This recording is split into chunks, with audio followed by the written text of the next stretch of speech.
Marquis, should we take action? The young man in Confucian attire walked to Hu Xubing's side, his expression gradually becoming serious. This marquis has been entrusted by His Majesty to protect the people. Whether it's the Xiongnu from the northern borders or evil spirits in Han territory, they are all enemies of the common people. Since we are here today, we naturally cannot stand by and do nothing, Hu Xubing said calmly. Heaven has bestowed upon us supernatural powers, which should be used for the people, to protect all living beings. Humph. A disdainful voice came from the corner as the female prisoner sneered. Protect all living beings? The world is so vast, how can just a few of you protect all living beings? Even if we cannot protect all the common people, we should still do our utmost, rather than being a monster who harms people like you. The deputy commander flew into a rage, drawing the curved blade from his waist and pointing it at the female prisoner's nose. Hu Xubing stood by the window, turning his head to glance at the female prisoner.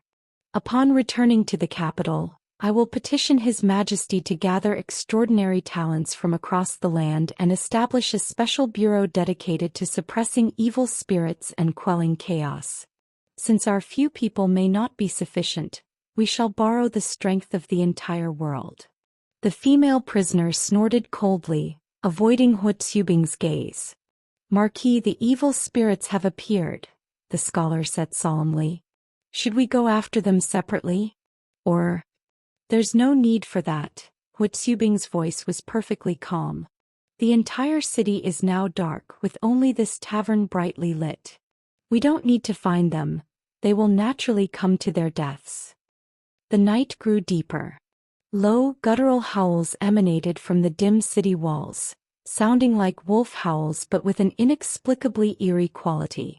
In the front hall of the Simple Medical Clinic, Lin Chia, who was sitting cross-legged on the table, slowly opened his eyes. Faintly red starlight fell on the ground through the cracks of the tightly closed doors and windows. Lin Chia had taken the old man's advice and not lit any candles. After all, this was his first day in this dynasty, and he was extremely unfamiliar with everything here, so caution was paramount. He silently slipped off the table and peered outside through the crack in the tightly closed door. Under the hazy starlight, he saw numerous shadowy figures darting across the rooftops opposite, rushing rapidly toward the only brightly lit tavern in the city. A few broken tiles slid off the eaves and shattered on the ground, frightening the people inside who cried out in alarm, before being silenced as if someone had covered their mouths. So these are indeed mysteries, but the number is far too many, isn't it? Through the door crack, Lin Chia saw the forms of those shadowy figures. He had already known that mysteries existed in ancient Xia, but he hadn't expected them to be so rampant, brazenly running across people's rooftops. Just on this street alone there were at least 4 or 5 of them. Lin Chia roughly estimated that within this city, there were at least 30 mysteries present. If the city was like this, what must it be like outside the walls?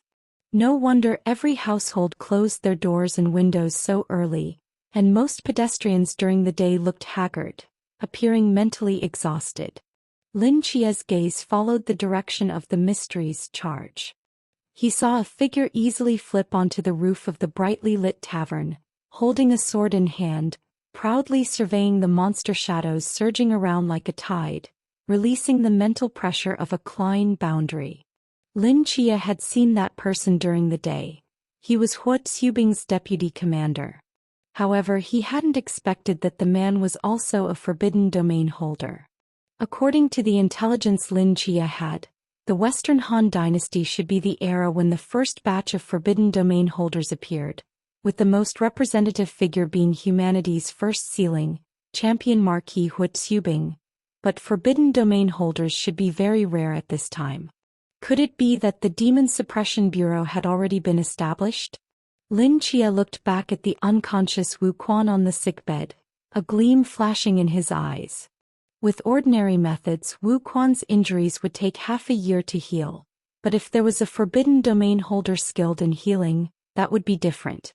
If the Demon Suppression Bureau had already been established, Huitsubing would certainly have such a person by his side. Thinking of this, he took a black robe hanging on the wall that belonged to someone unknown, found a bamboo hat from under the medicine cabinet, and quietly pushed open the wooden door of the clinic, moving along the shadows toward the tavern. 1, 2, 3, 38, 39, 40. The deputy commander stood on the roof, his gaze sweeping over the approaching shadows one by one. Perfect, 40 in total. We'll take half each. Who said anything about half each? The scholar in Confucian attire unhurriedly climbed onto the roof, his robes swaying in the wind. Whoever kills faster and more gets the credit. The deputy commander looked at him in surprise. You usually try to slack off whenever possible with these things. Why are you suddenly so enthusiastic today? The scholar smiled mysteriously. The Marquis just said that after returning to the capital, he will petition His Majesty to establish a bureau for extraordinary talents. The bureau chief will definitely be the Marquis, so who do you think should be the deputy chief? Hearing this, the deputy commander suddenly understood. He slapped his thigh. Yu Yanzhong, you're trying to compete with me for the deputy chief position. What do you mean compete? The arrangement of the deputy chief position depends entirely on the Marquis's will. I'm just seizing the opportunity to show my abilities. The scholar in Confucian attire put his hands behind his back, white ribbons fluttering, resembling a literary sage, his noble character fully displayed in the cold wind. Pa! The deputy commander glanced at him disdainfully as a black aura climbed up his curved blade, releasing a terrifying destructive force. By the way, I recently gave my forbidden domain a name. Do you want to hear it? The deputy commander asked, holding the black curved blade. What good name could a brute like you come up with? The scholar raised his chin. Let's hear it, I can polish it for you. The deputy commander slowly raised the black curved blade in his hand. His eyes burst forth with a brilliant cold light, and his lips curled slightly upward as he spoke word by word. Black moon slash. Whoosh. A black crescent moon dozens of meters long suddenly swept across the night sky, instantly slicing 3 howling mysteries into countless pieces. The black light devoured their remains, turning them into a rain of blood that drifted over the brightly lit tavern. The scholar couldn't help but laugh. Black moon slash? Only you, Zhang Yuwu, could come up with such an ugly name. The deputy commander gritted his teeth and spoke fiercely. Then you come up with one? The scholar thought for a moment, then declared loudly, the blade resembles a crescent moon extinguishing all living beings. Why not call it life-extinguishing crescent flash? Boom. The earth-shattering explosion echoed across the dark city's sky. Citizens hiding in their homes trembled, peering through door cracks to see mysterious creatures swarming toward the top of the tavern, only to be frantically cut down by 2 figures. It's the Marquis's people. The Marquis has come to protect us. Seeing this scene, the male head of one household showed a look of joy, but not daring to speak loudly, he could only whisper. Thank you, thank you. Thank you for avenging my little son who was eaten. The woman beside him knelt down in their home, repeatedly bowing toward the tavern, her face covered in tears. Father, there seems to be someone on the road? A boy peered through the door crack, blinking his eyes uncertainly. What nonsense are you talking? How could anyone be on the road at this time? Wouldn't that be suicide? But there really is someone. The man looked through another crack in the door and indeed saw a figure wearing a black robe and bamboo hat walking along the road toward the tavern. Is he insane? The man's pupils contracted slightly. Father, a monster is flying down toward him. The boy exclaimed again. They saw one of the creatures that had been flying toward the tavern suddenly notice the figure below and change direction, swooping down at him. In the dim starlight they could see it was a fierce bat-like monster. When it opened its mouth, its bloody maw seemed large enough to swallow their house whole. Seeing the bat charging toward them, the woman let out a piercing scream. Just as the bat was about to swallow the figure along with their house, the figure suddenly looked up and threw a punch straight out. Boom! His fist smashed into the bat's jaw, opening a ghastly bloody hole in its body. Then a flash of a broken sword sliced through, cutting off its head as easily as cutting tofu. It all happened so quickly. In the man's eyes, the figure merely shifted slightly, and blood rained down across the entire street. A grotesque head rolled to a stop right in front of their door. Seeing the monster's head at such close range, the man was scared out of his wits and fell to the ground with a cry. The figure in the bamboo hat and black robe glanced at them, hesitated for a moment, then picked up the bat's head with one hand, muttering, "I'll use this thing as a greeting gift for the Marquis." The figure glanced at the door, then walked directly toward the tavern. After a few steps, a giant wolf suddenly sprang out from a street corner, bloodlust gleaming in its eyes. It glared at the figure and charged forward with a roar. There was a loud crash, and the figure now held another wolf head in his hand. "Two greeting gifts," a faint voice carried from the distance, dissipating in the wind. The sounds of chaotic fighting came from the top of the tavern. Huot Xubing withdrew his gaze and returned to sit at the dining table. He picked up his chopsticks, tapped them lightly on the edge of the table, and unhurriedly began eating the remaining dishes, as if the fighting outside had nothing to do with him, like he was merely a diner enjoying his meal. "Your subordinates are fighting outside, yet you eat so leisurely," the female prisoner remarked softly. "They still need the experience," Huot Xubing said calmly while eating. "And you don't." "I do, but these enemies offer little benefit to me." "Such arrogance," the female prisoner couldn't help but laugh. "Then tell me, how strong are you now?" "Invincible under heaven." "I wouldn't say invincible under heaven," Huot Xubing replied unhurriedly. On his young, sharp face, a pair of deep eyes reflected the earth and stars outside the window. "But in this era I, Huot Xubing, am humanity's highest pillar." "Humanity's highest?" Hearing this description, the female prisoner was stunned for a moment, then coldly laughed. "I thought the legendary champion Marquis would be some kind of heroic figure, but now I see you're just an arrogant, conceited youth." Huot Xubing didn't argue. He lowered his head, picked up a piece of fish and chewed it carefully. Seeing Huot Xubing's lack of reaction, a glint flashed in the female prisoner's eyes. "If you're humanity's highest, then why do you need these special shackles to restrain me? Are you so strong yet afraid I might escape from you? Being so cautious, how dare you call yourself humanity's first?" Huot Xubing's chopsticks paused. He looked at the female prisoner, a smile curling at the corner of his mouth. "Trying to provoke me? You're not stupid, but your provocation skills need improvement." The female prisoner's expression froze and she snorted coldly, turning her head away. "However, if you really want to try, I can give you a chance," Huot Xubing's voice came again. "What?" "I'll remove your shackles and you can use all your abilities to try to escape this city. If you escape, I'll let you run for 3 days before I hunt you down." Hearing these words, a glimmer of hope flashed in the female prisoner's eyes. "And if I don't escape?" "If you don't escape before you're dismembered in Chang'an, you'll obey my every command." The female prisoner frowned deeply, seemingly calculating something. "If you're thinking that even if you don't escape you can still refuse to follow my orders, you should abandon that thought now." Huot Xubing seemed to see through her thoughts. He waved his hand and from the void behind him, a purple insect flew out and landed in his palm. "This is called the heart-returning worm, one of the mysteries under my control. If you don't escape you'll have to eat it. Then whether you obey orders or not won't be up to you."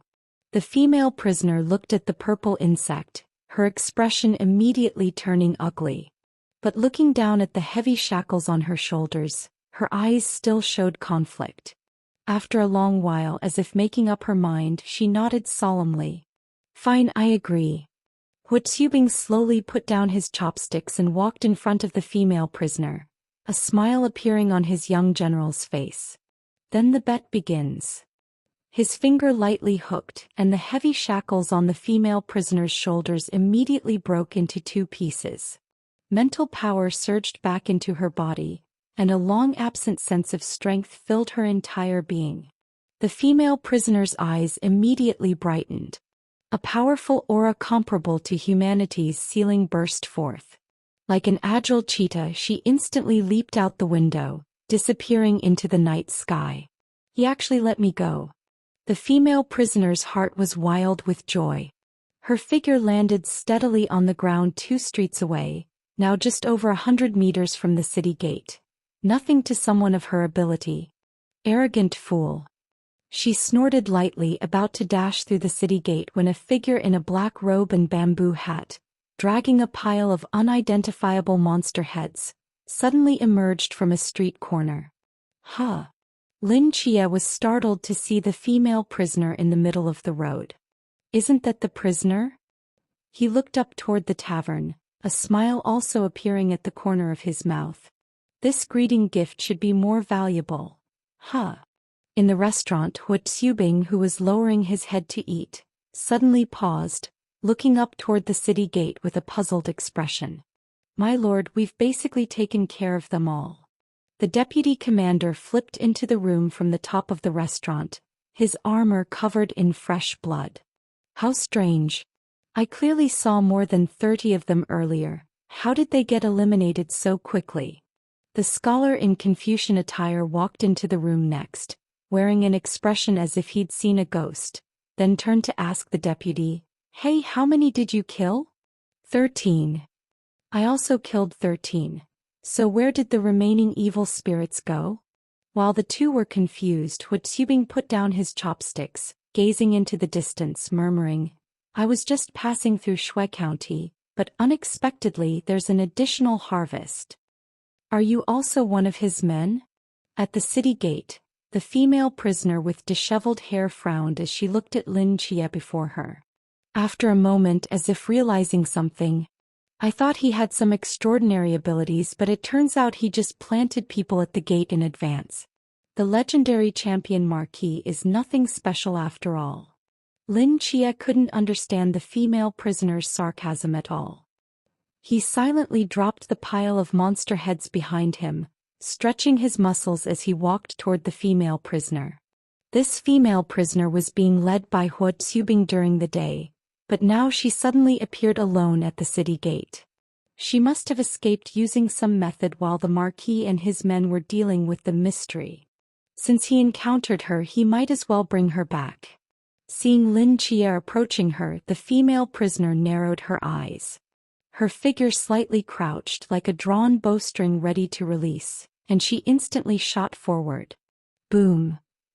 Her figure broke through the air, making a piercing sonic boom. A blur that the naked eye could barely capture leaped past Lin Chia, heading straight for the city gate behind him. A speed-type forbidden domain. Under this exaggerated movement speed, Lin Chia's eyes actually followed her figure, and one hand extended at an even faster speed, firmly gripping her wrist. With her wrist restrained, the female prisoner was forced to stop. She turned her head toward Lin Chia in astonishment, her eyes filled with shock. He could actually keep up with her speed. Got you, Lin Chia said calmly, his other hand forming a fist that whistled toward the female prisoner's body. The female prisoner frowned, shaking her head forcefully. That dust-covered female face suddenly flickered eerily, transforming into the face of a vicious man in his 40s. This instant face change made Lin Chia pause, but his fist didn't hesitate at all. Just as his knuckles were about to touch the female prisoner, no, this man's body, the latter suddenly turned into a puddle of mud, directly avoiding the punch. Lin Chia's fist hit nothing, and the gale directly tore dozens of flagpoles near the city wall into pieces. When he retracted his fist and looked back, that puddle of mud had already reformed into a figure several meters away. The man looked coldly at Lin Chia, his head shaking again, and his face changed into that of a 20-something girl with a scar. Her cheeks puffed up forcefully, and a ball of intense fire spewed out, instantly engulfing Lin Chia's figure. Lin Chia inside the fireball extended both hands and tore through the air, the whirlwind directly splitting the fireball in half. His conical hat and black robe had been burned beyond recognition, but there were no wounds on his body. What kind of ability is this? Face changing. Lin Chia looked at the scarred girl's face on the female prisoner's body, confusion appearing in his eyes. Wait, face changing. This ability, he seemed to have seen it in the Night Watchman's confidential files. He pondered for a moment as if remembering something and exclaimed, Eternal Face. Forbidden Domain Sequence 020, the Fifth King Domain. Eternal Face? Eternal Face? The female prisoner raised her eyebrows. That's a good name. Before her words faded, her head nodded again, transforming into the face of a fierce, muscular man. She grabbed a broken flagpole nearby and swung it forcefully like a sword. The air at the sword's edge vibrated rapidly, and a clear bird cry echoed through the sky. The next moment, the ground in front of the female prisoner split open with a sharp crack, instantly slashing across Lin Chia's body, and a bloody mark appeared. Lin Chia looked at the sword mark on his body, his expression gradually becoming serious. Being able to cause damage to his body meant this female prisoner's level was also above an ordinary Klein, and with the enhancement of the King Domain, her strength couldn't be underestimated. He raised his head to stare at the female prisoner with the big man's face, stepping forward slowly and said calmly, From now on you won't be able to cut me again. Hearing these words, the female prisoner snorted coldly, twirling the flagpole into a flower of sword movements, and the clear bird cry sounded again. Dense invisible slashes tore through the ground. Lin Chia's figure flickered, leaving trails of afterimages on the ground, precisely avoiding all attacks. After changing to the big man's face, the female prisoner's speed was far inferior to the initial woman's face, indicating that these abilities after face changing couldn't be stacked. The ferocious slashes cut the tall city wall behind Lin Chia into pieces, and dust flew up everywhere. This wall that had stood on the yellow earth for countless years was thus cut into fragments, and even the city gate collapsed with a rumble. The female prisoner attacked continuously but couldn't hurt Lin Chia's figure. Her frown deepened as she retreated several steps. Just as she was about to change faces again, a hand had already reached out from the dust and grabbed her face. Lin Chia roared, lifting the female prisoner's figure and slamming her head hard onto the ground. Boom! The thunderous roar echoed in the night sky, and spider web-like cracks instantly spread for hundreds of meters. A deep crater suddenly collapsed downward with Lin Chia at its center.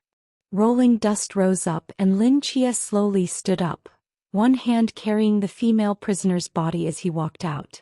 Under such a powerful impact, the female prisoner had completely fallen unconscious, and even the teeth on that big man's face were all broken, looking extremely miserable. Lin Chia held the female prisoner in one hand and grabbed the fur of those monsters' heads with the other, dragging them step by step toward the brightly lit restaurant in the city.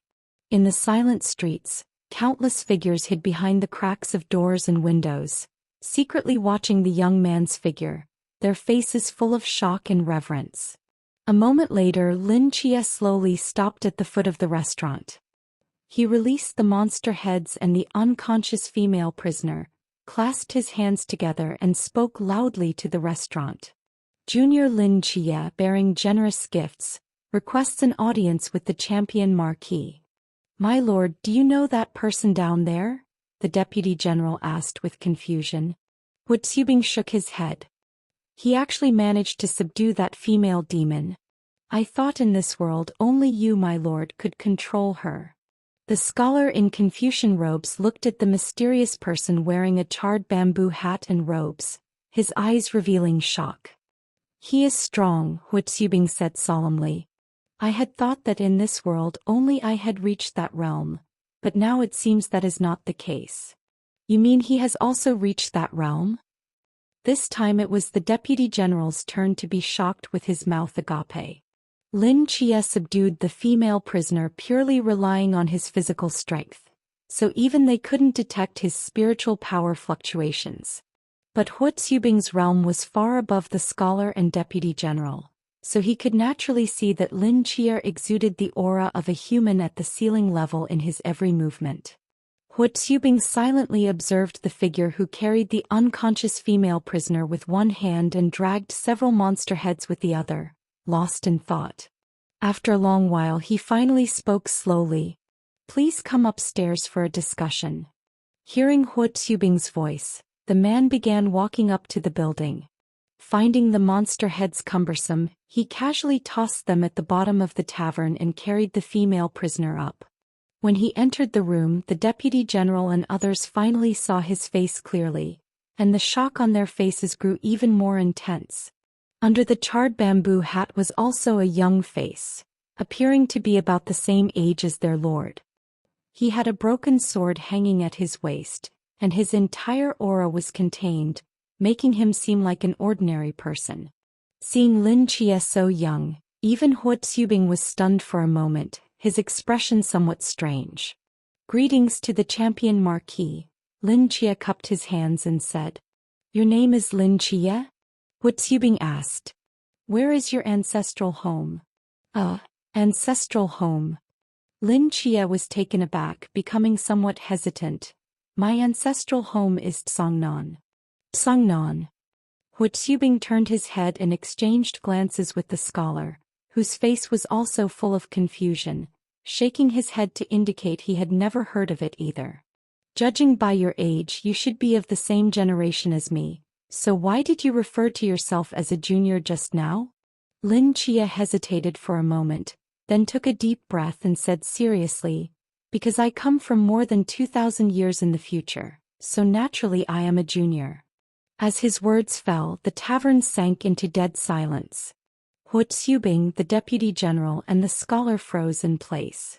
After a long while, the deputy general finally broke into a dry laugh. "More than 2,000 years later? This young friend surely loves to joke. Hee hee." The Confucian scholar pondered for a moment and said somewhat uncertainly, "Joke? I don't necessarily think so.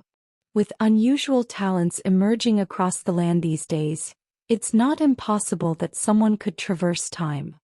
"Yanzhong, you really believe he's from 2,000 years in the future?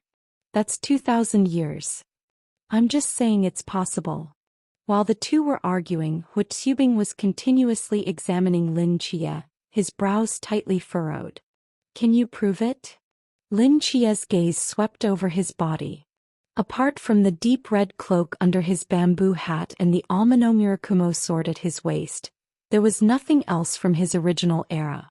Small items like his mobile phone had shattered during the time travel. Should he use prophecies to prove his identity? But the problem was that Lin Chia, as an ordinary person who had only studied until halfway through high school before becoming a night watchman, knew very little about history. His knowledge of this era was limited to Emperor Wu of Han Lu Che and champion Marquis Hu Xubing's conquest at Wolf Mountain.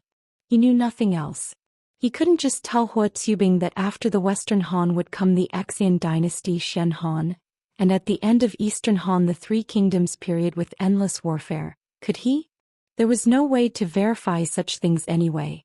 After struggling for a moment, Lin Chia could only half guess as he spoke.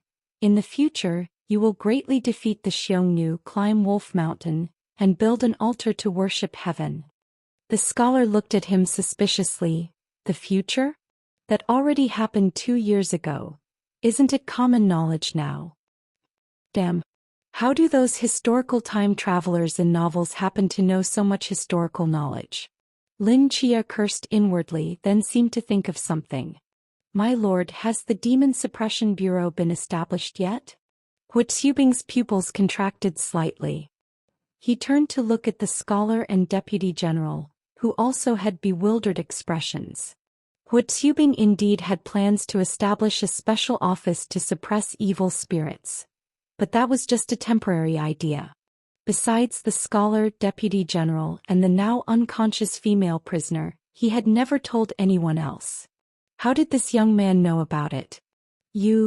The deputy general looked at Lin Chia in astonishment, momentarily at a loss for words.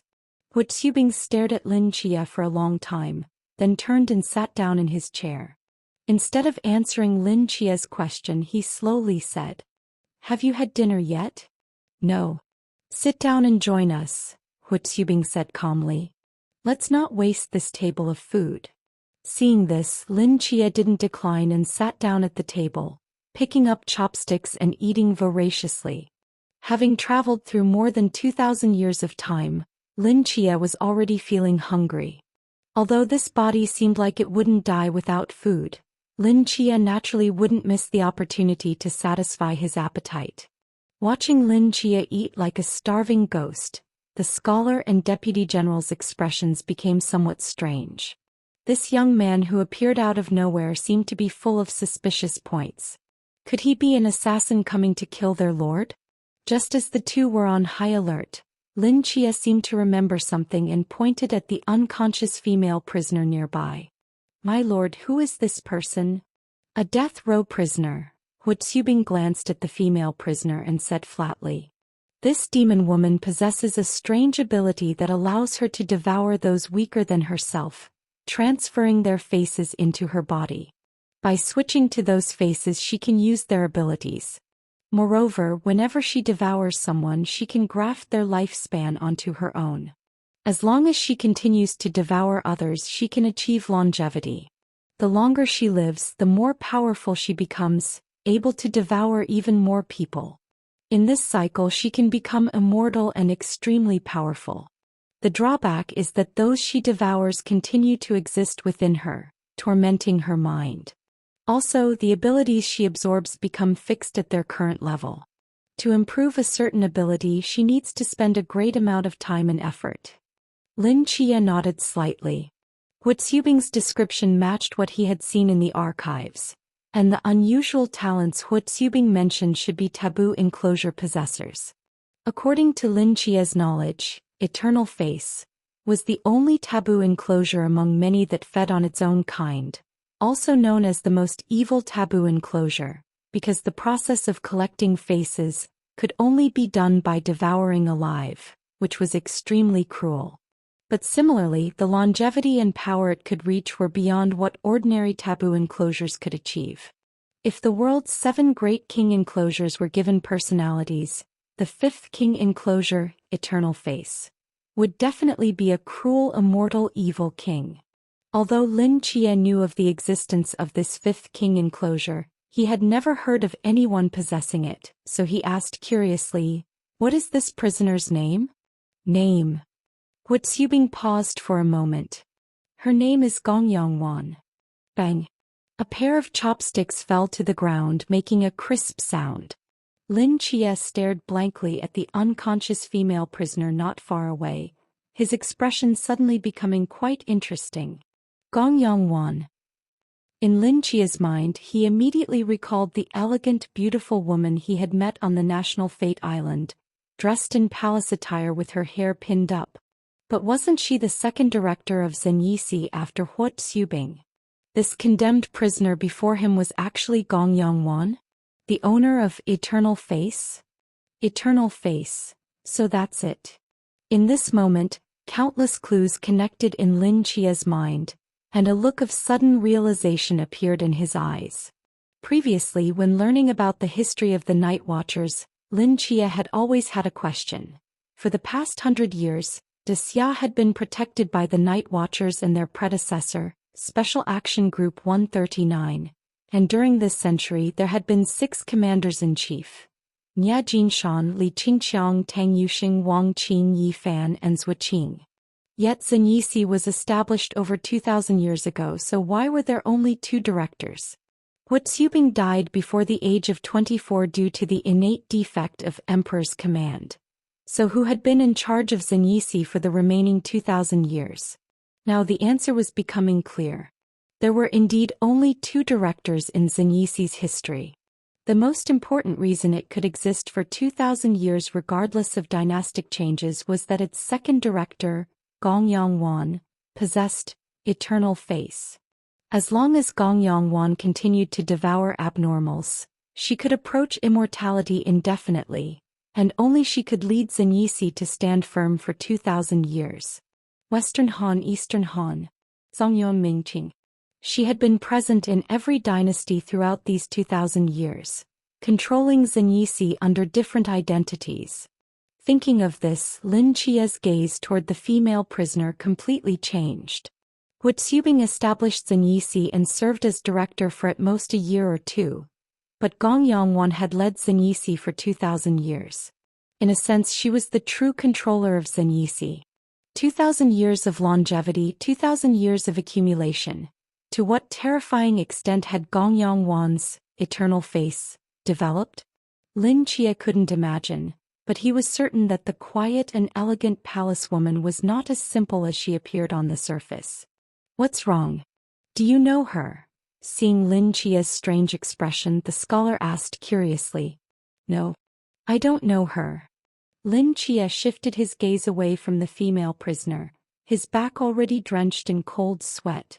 He had just beaten up such a monstrous woman. Fortunately, she didn't seem to hold grudges 2,000 years later. Otherwise he would have died hundreds of times already when he was on the National Fate Island. The Marquis's expedition this time is firstly to suppress the border unrest, and secondly to capture this witch. If she were allowed to use her abilities unchecked, she would eventually become a demon that brings disaster to the world. The deputy commander glanced at the female prisoner in the corner and snorted coldly. When we return to Chang'an, it will be time for this witch to be dismembered by chariots. Dismembered by chariots? Lin Chia exclaimed in shock. Are her crimes that serious? If Gong Yongwan were truly dismembered, who would guard Zenyisi for the remaining 2,000 years? So far, this witch has devoured 5 abnormals alive.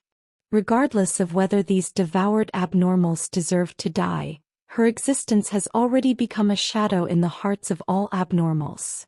The scholar in Confucian attire said seriously. If the Marquis wants to establish a bureau and recruit abnormals from across the land, he must execute this woman to set an example, demonstrating tolerance and benevolence to all abnormals. Moreover, abnormals have just begun to emerge in the world and their numbers are scarce. If she devours them, how can we establish a bureau? Lin Chia fell silent. The scholar was right. In this era when forbidden domains had just appeared, Eternal Face was definitely a major threat to other forbidden domain owners, as no one would want to become nutrients to be devoured alive. Under the fear of human nature, if Hu Xubing could execute Gong Yongwan, he would easily gain a lot of goodwill. Combined with the champion Marquis's original prestige, Zenyisi would certainly become a place all abnormals aspired to join. Lin Chia, Hu Xubing looked at him and asked, "What are your plans for the future?" "Plans? Where do you want to go? What do you want to do?" Lin Chia hesitated for a moment, then shook his head. "I don't have any plans yet." He had just returned to the Western Han and didn't understand everything yet, nor did he have any clues about how to return to modern times. At present he had no plans or direction.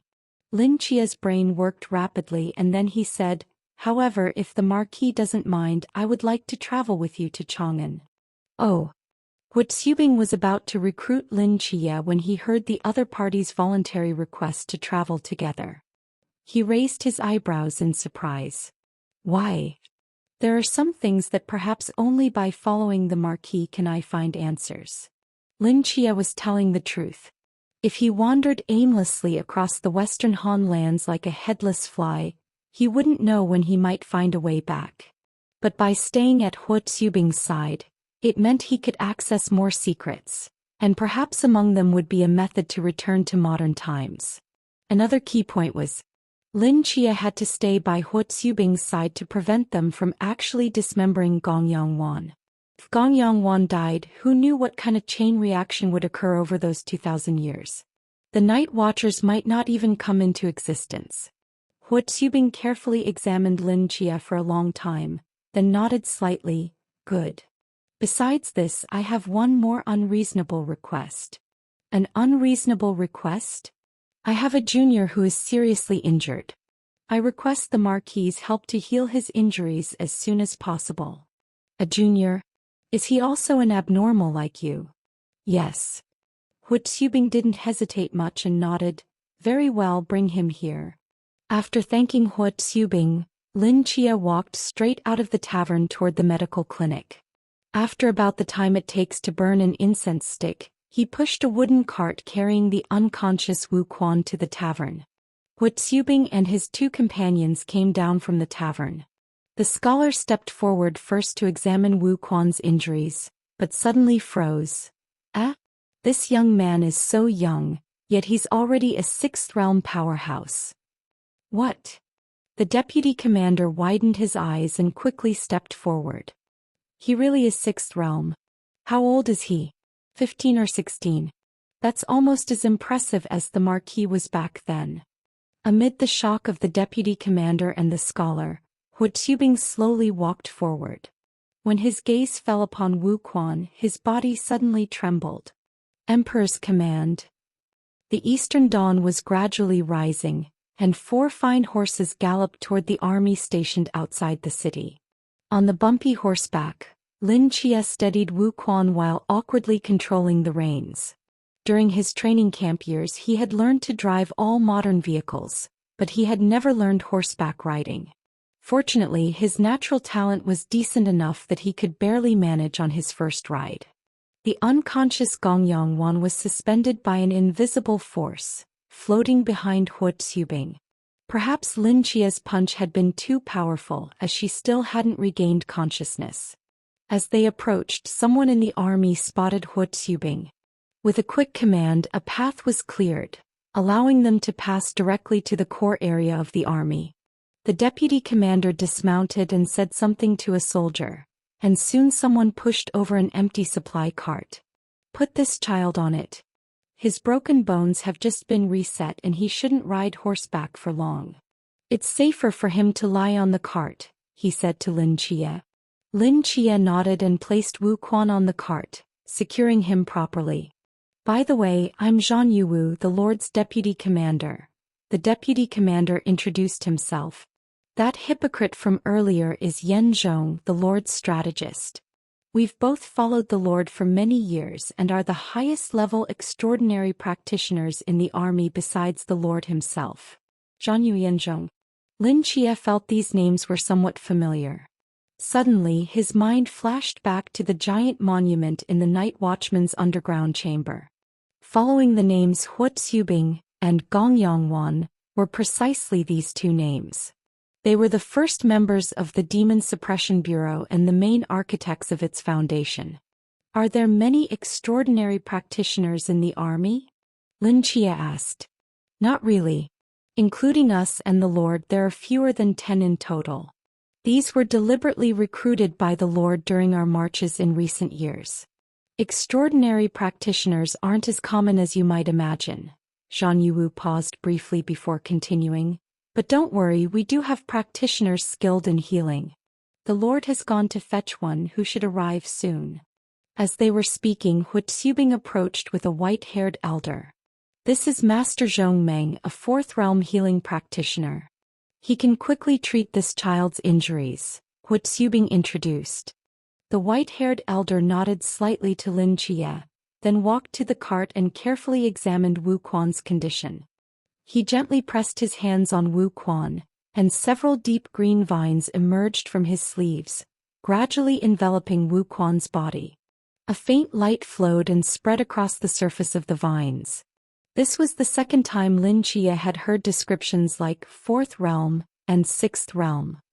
If he wasn't mistaken, these corresponded to the Sea realm and Klein realm of his time.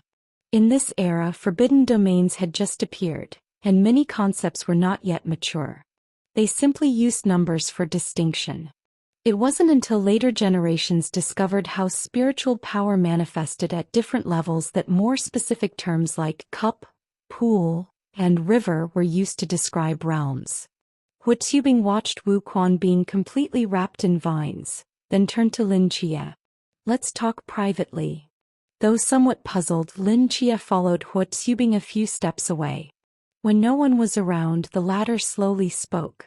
What is the world like 2,000 years in the future? Lin Chia was startled. You believe I'm from the future now? I had my suspicions when you mentioned the Demon Suppression Bureau, but I became certain after seeing that child. Why? Because an era cannot have two Emperor of Dominion. Hu Xubing looked down at his palm and calmly said, I possess it and I know how special it is. I named it Emperor of Dominion, precisely because it is unique. Unless I die, there cannot possibly be a second emperor. I see. Lin Chia nodded thoughtfully. It seemed the word emperor in this royal domain wasn't chosen randomly. Lin Chia held nothing back, describing the night watchman, the mist, Great Xia, and other situations. He also emphasized the Cthulhu mythos and how he suddenly arrived in this era. Lin Chia knew clearly that even if he was out of place in this era without any support, Hu Xubing would always be someone he could trust. After hearing Lin Chia's description, Hu Xubing frowned deeply, lost in thought. Although I cannot fully understand everything you've said, I grasp your meaning generally, Hu Xubing nodded. Whether it's the Han Dynasty or Great Xia, we are all descendants of Yan and Huang. If you need any help, you can come to me and I will spare no effort to assist you. With Hu Xubing's assurance, Lin Chia felt as if he had taken a reassuring pill, warmth rising in his heart. By the way, my lord, how do you plan to deal with Gongyang Wan? Lin Chia asked tentatively. Lin Chia hadn't mentioned much about the predecessors of the Night Watchman or the Demon Suppression Bureau earlier. He worried his words might influence Hu Xubing, and if this caused large-scale changes to the timeline, things could go terribly wrong. After all, unlike Wang Mian, he didn't possess time sequence ruffian. If the future timeline became completely chaotic, he might be instantly erased. I'm still considering, Hu Xubing said pensively. Gongyang Wan's power is lethal to this era. But if used properly, it might bring greater benefits to the Demon Suppression Bureau. However, this depends on whether she is someone we can use. Hearing this, Lin Chia felt somewhat relieved. Since Hu Xubing had his own understanding and wasn't determined to kill Gongyang Wan as the scholar Yan Zhong had suggested, there was still room for change. In these few days before returning to Chang'an, I planned to observe her character more carefully, which is why I removed her shackles. However, if her behavior disappoints me during this time, then after returning to Chang'an, I will personally oversee her dismemberment by chariots. Just these few days? Lin Chia recalled Gongyang Wan's tone and expression during their battle, and had an ominous feeling. The Gongyang Wan of this time was by no means a good person from any perspective. Why not extend her time limit? How about half a year? Half a year can change many things about a person, Lin Chia suggested. Impossible. Hu Xubing shook his head firmly. Why? Hu Xubing glanced at his own body, his eyes revealing a trace of helplessness, and slowly said, I don't have that much time left. As the army advanced, the yellow sand of the northwestern frontier obscured the sky. Lin Chia rode on horseback, following beside the grain cart carrying Wu Quan, moving forward with the armored soldiers around him. At this moment, Wu Quan was wrapped in a thick cocoon of vines, lying on the grain cart without making any sound. According to the white-haired elder who possessed healing forbidden ruins, his ability could maximize Wu Quan's recovery speed. When the cocoon broke, he would be healed. Judging from the cracks gradually spreading across the cocoon's surface, Wu Quan was not far from awakening. Besides Wu Quan, there was another person lying on the grain cart, Gongyang Wan, who had been knocked unconscious by Lin Chia. It had been more than half a day since she fainted, and she still showed no signs of waking, as if she were dead. Marquis, that female prisoner. Scholar Yan Zhong glanced at the grain cart, unable to resist reminding Hu Xubing. Ignore her, Hu Xubing said calmly while writing. Let her pretend. I want to see if she still has the determination to keep up this act when we reach the outskirts of Chang'an. As expected of the Marquis. No matter how capable this female prisoner is, she cannot escape from the Marquis's grasp. Vice General Zhang Yuwu sighed admiringly. Yen Zhong frowned as he looked into the distance, his expression gradually becoming serious. Marquis, the wind is getting stronger, seemingly coming from the desert to the north. I fear a sandstorm is approaching. We're already some distance from the desert. Could a sandstorm reach here? Zhang Yuwu asked. I'm not sure, but to be safe we should find a place to set up camp first. If the sandstorm isn't severe, we can continue our journey afterward. No need for such trouble, Hu Xubing calmly replied. Let the army continue forward. As for the sandstorm, don't worry about it. Seeing Hu Xubing's rock-steady demeanor, Yen Zhong and Zhang Yuwu exchanged glances but said nothing more. Since the Marquis had spoken, he surely had his methods. As the army continued to advance, a gray sandstorm sky slowly approached. The howling gale carried bits of sand that stung people's faces, and even the horses in the army began to grow restless. This sandstorm was not small in scale. If it swept directly over the army, it would likely cause considerable damage. All the soldiers turned to look at the figure mounted on horseback, standing motionless in the hurricane, gritting their teeth as they pushed forward bit by bit. Without orders from the Marquis, they would follow military command and continue advancing. Marquis, Yen Zhong called out, his scholar's robes flapping violently in the wind as he turned to Hu Xubing with a worried expression. Hu Xubing stared at the approaching yellow sandstorm, a faint light flashing in his eyes. Terrifying mental power surged from within him, and as he slowly raised his palm, the sky's winds and clouds changed color. At such close range, the aura emanating from Hu Xubing made the surrounding soldiers tremble involuntarily. That power, seemingly able to command everything, traveled miles to reach the sandstorm. Hu Xubing's raised palm suddenly clenched. The surging sandstorm was suddenly torn into two halves from the center, rushing in different directions, but with much less force than before. The vast yellow sand even began to fall at a visible speed. In just seconds, this disaster-level sandstorm had dissipated. Witnessing this miracle-like scene, the soldiers gaped in disbelief. Even Zhang Yuwu and Yen Zhong were no exception. They knew the Marquis was strong, but they hadn't imagined he was this powerful, affecting heaven and earth with a wave of his hand. How was this different from a deity?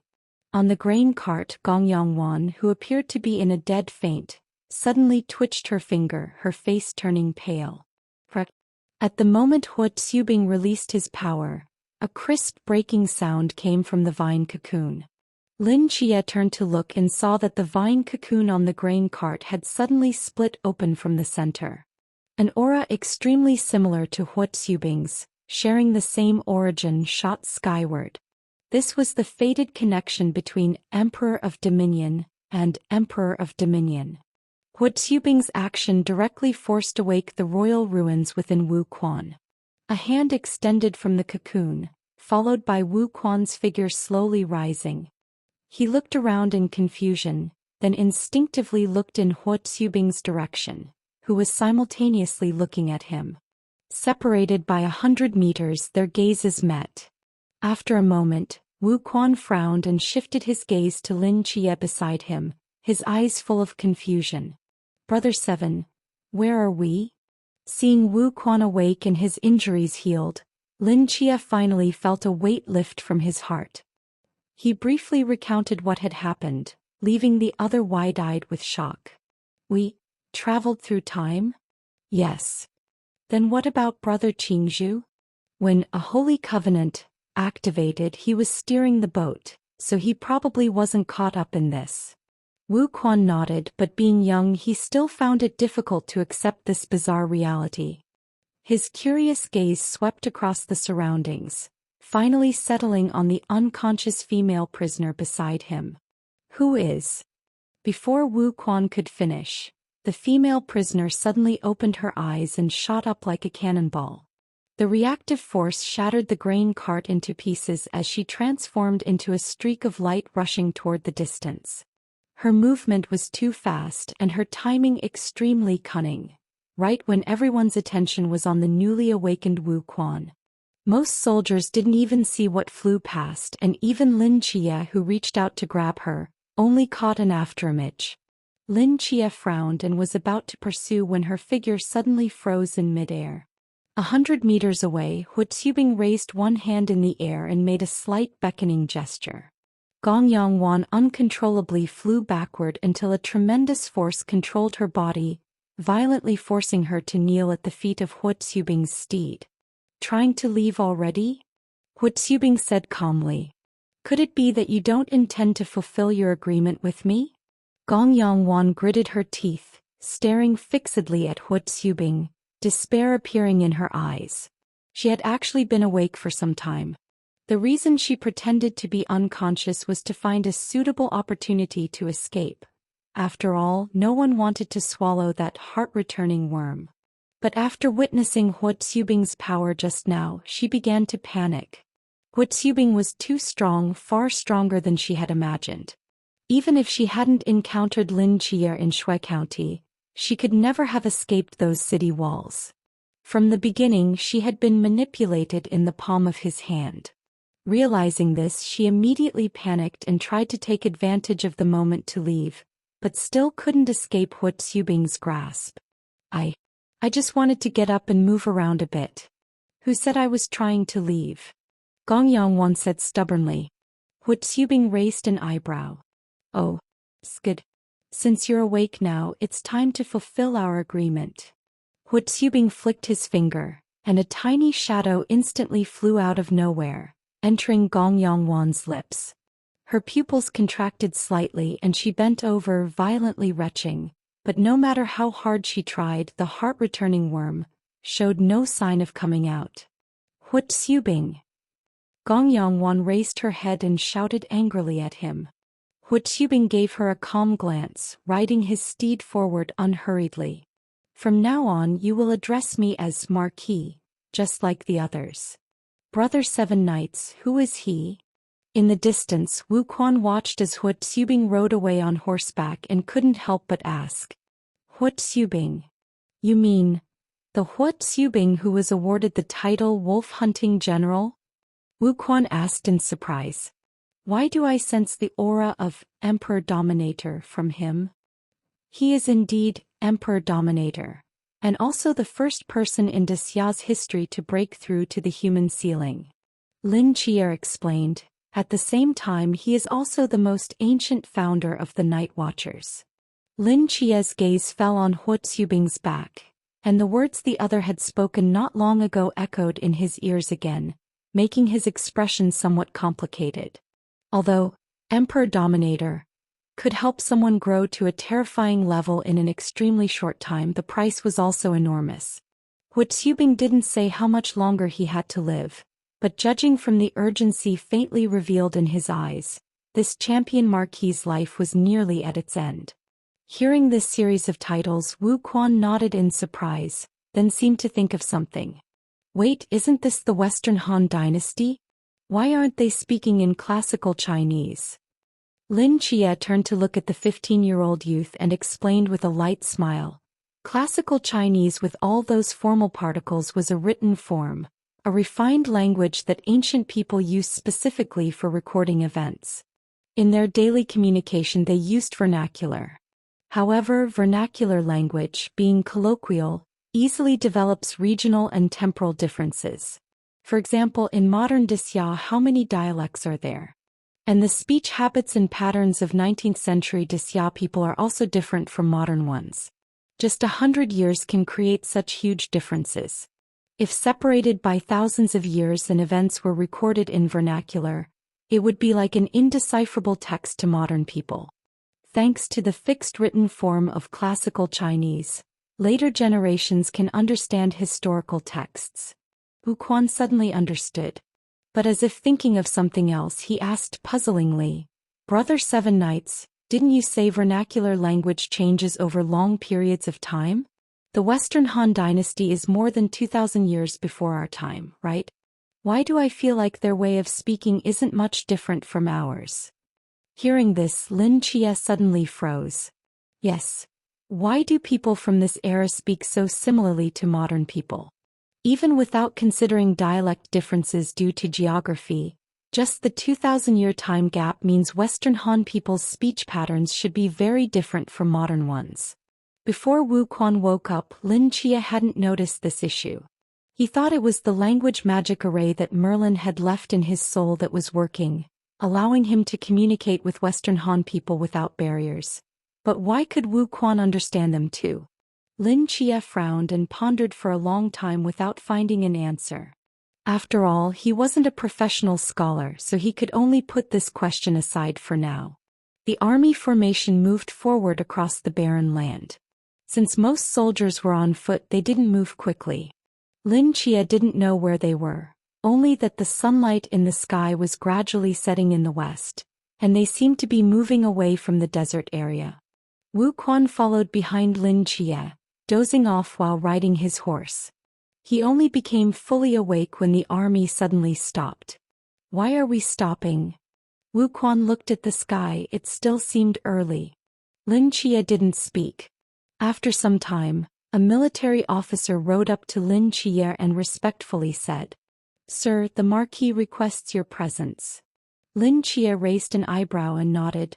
"All right, I understand." Lin Chia turned to give Wu Quan a few instructions, then headed straight toward the front of the formation. There Hu Tsubing, Zhang Yuwu, Yan Zhong, and several officers were gathered together, their expressions somewhat grave. Without black dog fangs, the effectiveness of the evil-repelling formation is greatly reduced. Now these evil spirits are becoming more rampant by the day. If we camp in the wilderness, it would be like sheep entering a tiger's den. An elderly general stroked his long beard and spoke solemnly. But what can we do if we don't set up camp? The nearest city is dozens of miles away, and even if we rush there overnight, these 30,000 soldiers couldn't possibly enter the city. As long as we're in the wild, we're destined to be in danger. Our scouts sent to the nearest city have returned, and they don't have black dog fangs there either. Everyone fell silent. "How many days' journey are we from Chang'an?" Hu Tsubing suddenly asked. In response to the Marquis, "At least 5 days, Yan Zhong answered. 5 days. Hu Tsubing looked up at the gradually darkening sky, his brows slightly furrowed. "What if we march day and night?" "Day and night?" "Marquis, there are numerous evil spirits out at night," an officer reminded. Hu Tsubing didn't answer, he just frowned and looked at Yan Zhong. "If we march day and night, advancing at full speed without rest, we could reach Chang'an in 3.5 days. What if we abandon 70% of our supplies?" Hearing this, all the officers' expressions changed. "Marquis, what are you planning to do? The evil spirits in the wild are dangerous, but surely we don't need to rush back to Chang'an so urgently." "Yan Zhong, if we abandon 70% of our supplies, we could reach Chang'an in 2 days." Yan Zhong gritted his teeth and answered. Hu Tsubing nodded. "Pass down the order. Abandon 70% of supplies on the spot, set off at full speed immediately, and make sure to reach Chang'an before the 3rd night falls." "Yes." Zhang Yuwu didn't hesitate at all and turned to relay the orders to the army. The other officers stood stunned, seemingly unable to understand why Hu Tsubing was in such a hurry to return to Chang'an. "Marquis, what about the evil-repelling formation?" "Continue with the formation. Even without black dog fangs, the other elements can still have some effect." Hu Tsubing turned to look at everyone. "After the army sets off, Yan Zhong, you go command the western flank, Song Qing the eastern flank. Yuwu will lead the vanguard to clear the path, I will command the center, and as for the rear." Hu Tsubing's gaze fell on Lin Chia, and he asked for his opinion. "Lin Chia, are you willing to guard the rear for me to prevent evil spirits from following and ambushing us? If you are willing, after we return to Chang'an, I will personally seek rewards for you." All eyes turned to Lin Chia. Except for Yan Zhong, everyone else looked surprised.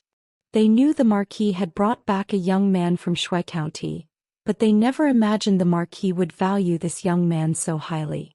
The rear of the army was the weakest and most dangerous position. The Marquis asking him to guard it showed great confidence in his abilities. Lin Chia didn't hesitate much before nodding. No problem. Upon receiving Lin Chia's response, Hu Xubing's expression visibly relaxed.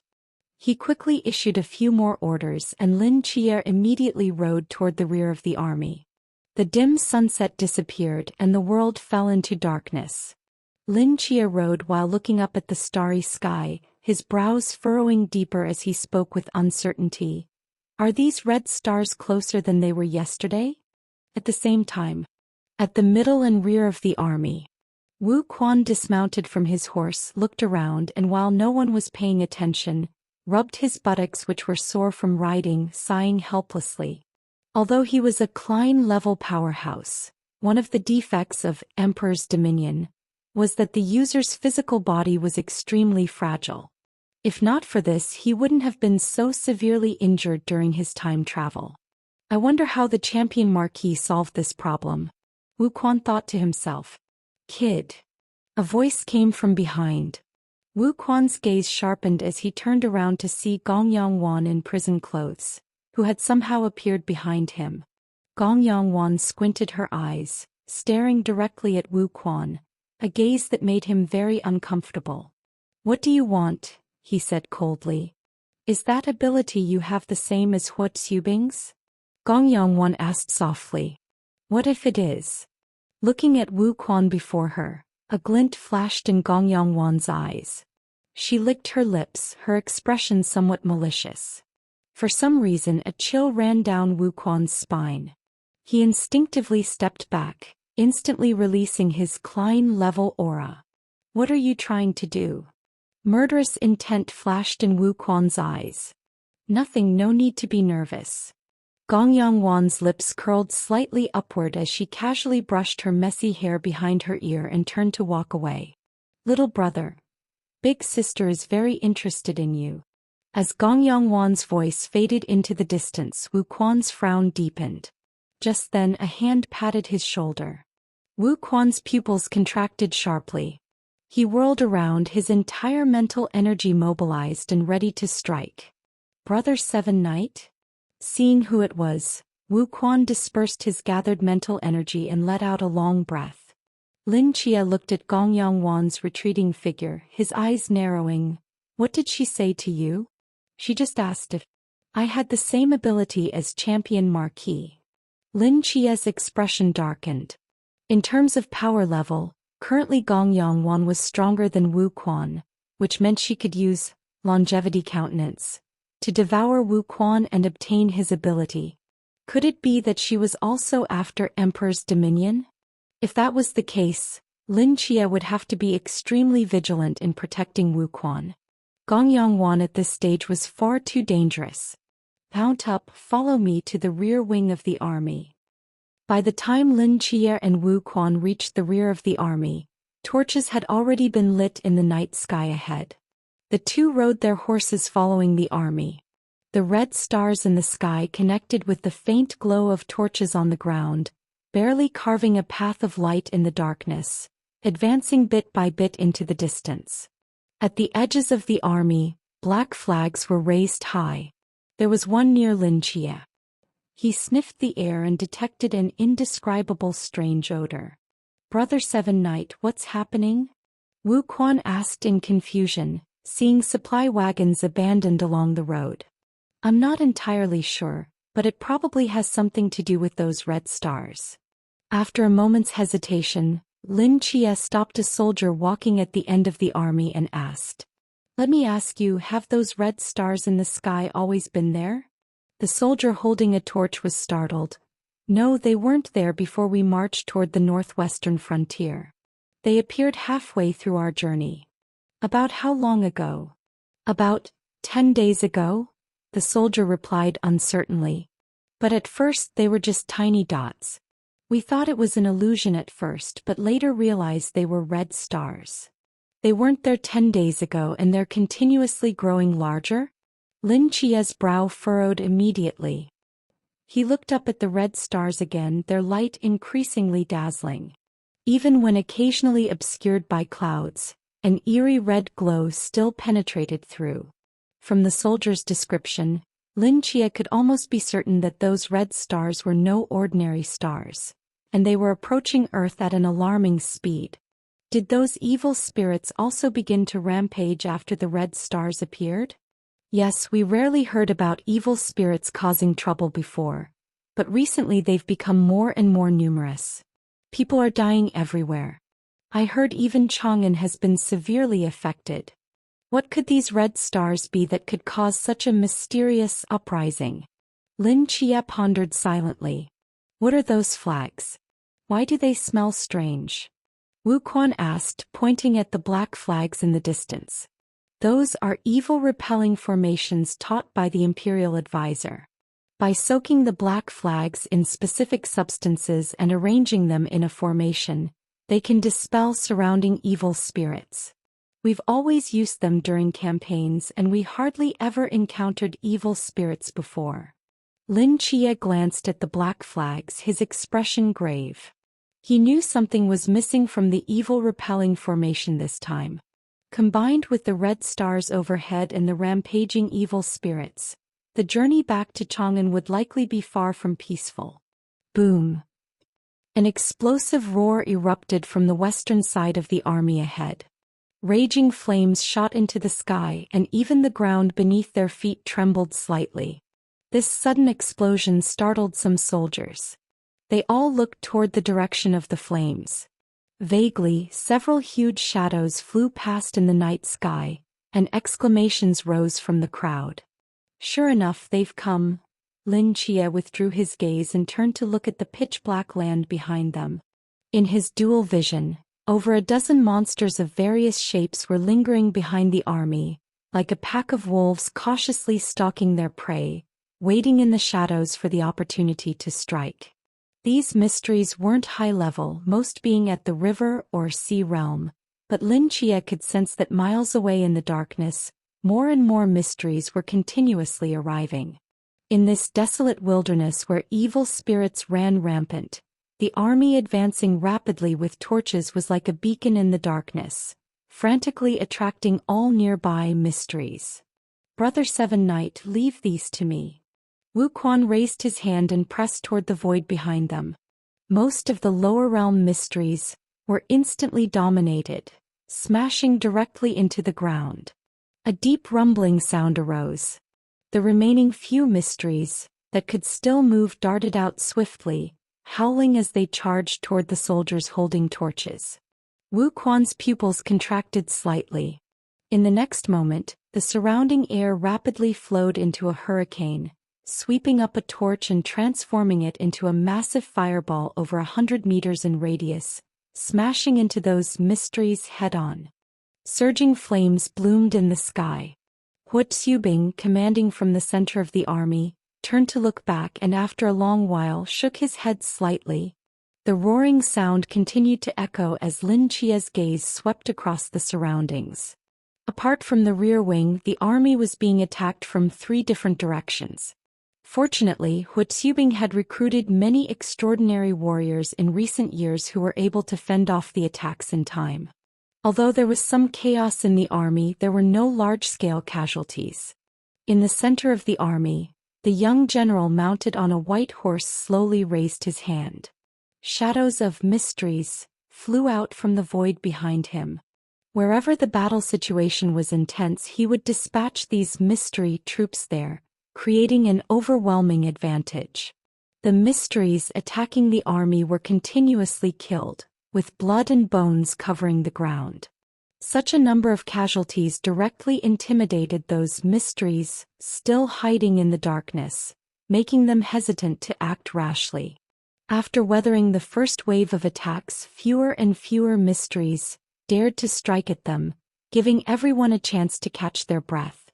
They pushed their speed to the limit, with everyone racing madly toward Chang'an. Fighting all the way, racing all the way, Lin Chia didn't know how far they had advanced. He only knew that the Kusanagi sword in his hand had already cut off the heads of dozens of mysteries. Time passed gradually and finally, a hint of dawn appeared in the eastern sky. The mysteries harassing the army from various positions gradually decreased. Seeing this glimpse of dawn, Everyone breathed a sigh of relief.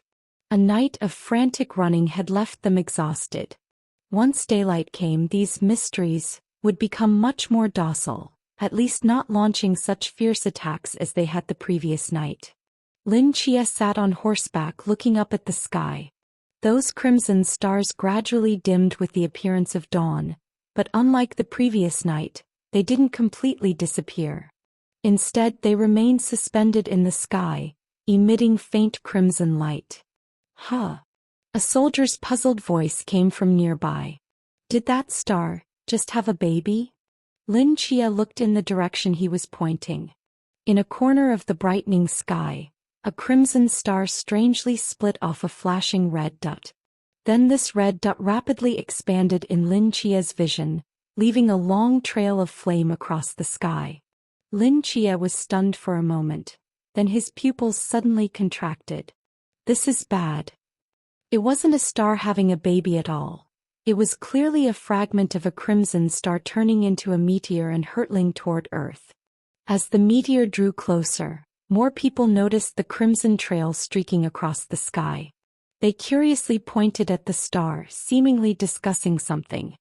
Although Lin Chia wasn't an expert in physics or astronomy, he understood some basic knowledge. Stars appear as stars because the distance between celestial bodies and Earth is far enough. How could a star split into fragments 1 second and enter the atmosphere, creating friction and flames the next? Those crimson stars were definitely not distant celestial bodies, and ordinary space meteorites floating near Earth wouldn't emit such bright crimson starlight. What on earth were those crimson stars? Move quickly. That meteor is flying toward us.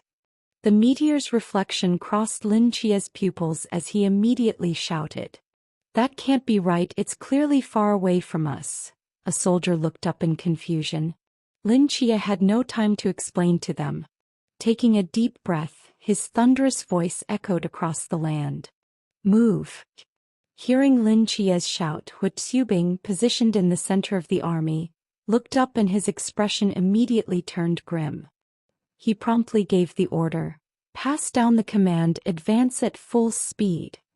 Under Hu Xubing's orders, the troops who had just endured a night of escape and were exhausted had to summon their energy again and rush forward frantically. Lin Chia rode forward while keeping his eyes fixed on the approaching meteor, his brow furrowing deeper and deeper. Brother Chia, is that meteor really coming toward us? Wu Quan asked in confusion. That would be too unlucky. Unlucky, huh? Lin Chia didn't answer. He didn't believe this was a coincidence at all. What were the odds of an ordinary person being hit by a meteor? How could that strange crimson meteor that had just appeared happen to be heading straight for them? Over 30,000 people raced across the land at high speed. The sky was gradually dyed red by the crimson star. The wind blew up dust and fine sand from the ground, and a mysterious pressure rapidly descended from above. The meteor, friction with the atmosphere, emitted terrifying light and heat. Only then did everyone realize that the meteor was truly aimed at them, and cold sweat broke out profusely. Damn it! Why is it still above our heads even though we've run so far? Vice General Zhang Yuwu looked at the continuously expanding crimson meteor, his face extremely grim. Hu Xubing looked up at the meteor with furrowed brows. After a moment he suddenly pulled the reins and stopped in place. Facing the crimson meteor, he slowly extended both hands and terrifying mental power surged out frantically. The crimson meteor was extraordinary. No matter how they ran, they couldn't escape its target range. Since that was the case, he could only use his ability to prevent the meteor from falling. As Hu Xubing's mental power surged out, Wu Quan, who was following behind Lin Chia, also stopped and extended his arms toward the meteor. Although his level was far below Hu Xubing's, he could still help a little. Two auras of Emperor's Dominion soared into the sky, simultaneously locking onto the rapidly falling crimson meteor. The power of Dominion filled the meteor's surface, and fine cracks spread rapidly. At the same time, the meteor's falling speed gradually slowed, but it still continued to crash toward the people on the ground with an irreversible momentum. Just as the crimson meteor was about to hit the ground, a figure suddenly shot up from the surface. Powerful energy gathered in his right fist, tearing the surrounding air with sharp explosions. "Brother Chiye!" Wuquan exclaimed when he saw the figure. Boom! A visible ring of air waves swept out, knocking down many soldiers below. The cracked crimson meteor instantly shattered. Between the broken stones, colorful hues tumbled out, immediately engulfing Lin Chia and all the figures below. The medium of those colors was like mist, yet also like pure light. It flowed across the land, constantly changing colors, giving anyone who looked at it a sense of dizziness and fascination. Lin Chia's figure landed on the ground. Looking at the mysterious prismatic mist that engulfed the surroundings, he detected a familiar scent. The scent of a Gram system creature. How is this possible? Why is there a Cthulhu presence in this era? The moment Lin Chia saw those crimson stars, he considered the possibility of Cthulhu, but in modern times he had never seen any connection between Cthulhu gods and stars. Weren't they all sealed on the moon by Yolanda? Moreover, Lin Chia has now had contact with Black Goat, key to the gate, and Kus. But the Cthulhu aura before him doesn't belong to the three pillars. Could there be other Cthulhu gods existing in this era besides the three pillars? Lin Chia looked up at the sky, but all he could see was swirling, colorful smoke. Yet he knew that above this smoke, those crimson stars continued to flicker. No, that's not right. If one crimson star corresponds to one Cthulhu god, then there are far too many red stars in the sky right now. Lin Chia's expression changed repeatedly as a thought surfaced in his mind. Could it be that at this point in time, Yolanda hasn't yet sealed the Cthulhu gods on the moon? Lin Chia knew there had been 3 Cthulhu invasions in history. The first occurred in ancient times before human civilization was established, and was repelled by the ancestral gods working together. The second happened after human civilization emerged, at some ancient point when religious beliefs were rising, when Yolanda used the entire heaven to seal all Cthulhu gods except the 3 pillars on the moon. The third was in Lin Chia's own era. According to what the soldier said earlier, these red stars appeared 10 days ago, which means this current time might be during the second Cthulhu invasion, before Yolanda used heaven's power to seal the moon. At this moment, Lin Chia realized the gravity of the situation. Lin Chia didn't know why Chloe used Covenant to send him to this era, but now he might be the only person in the world who knows what Earth is about to face. This era wasn't as simple as he had imagined. Lin Chia's expression became extremely grave. Looking around, the good news was that the smoke didn't seem poisonous.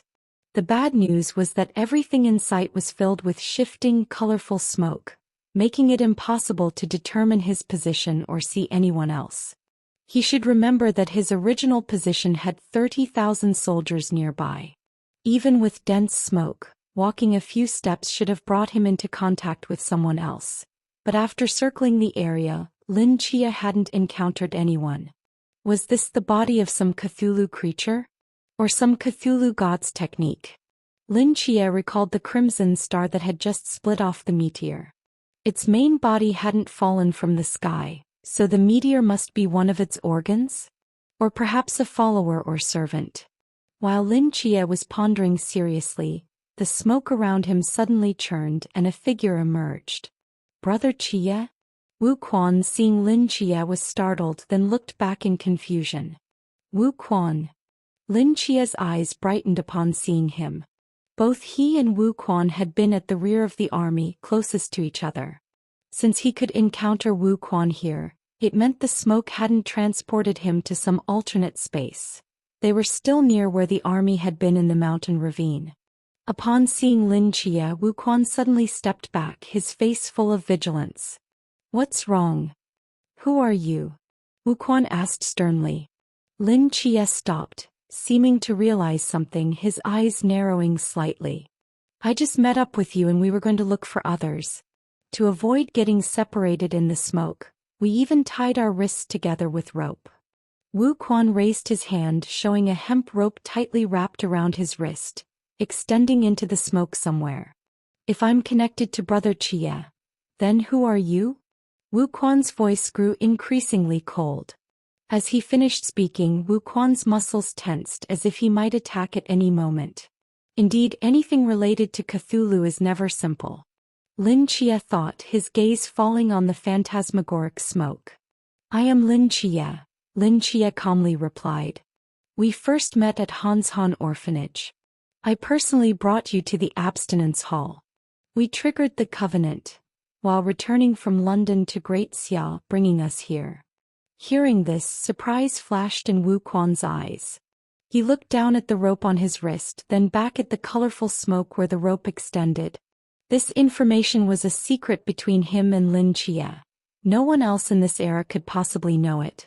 If that's the case, who was the Lin Chia connected to his wrist?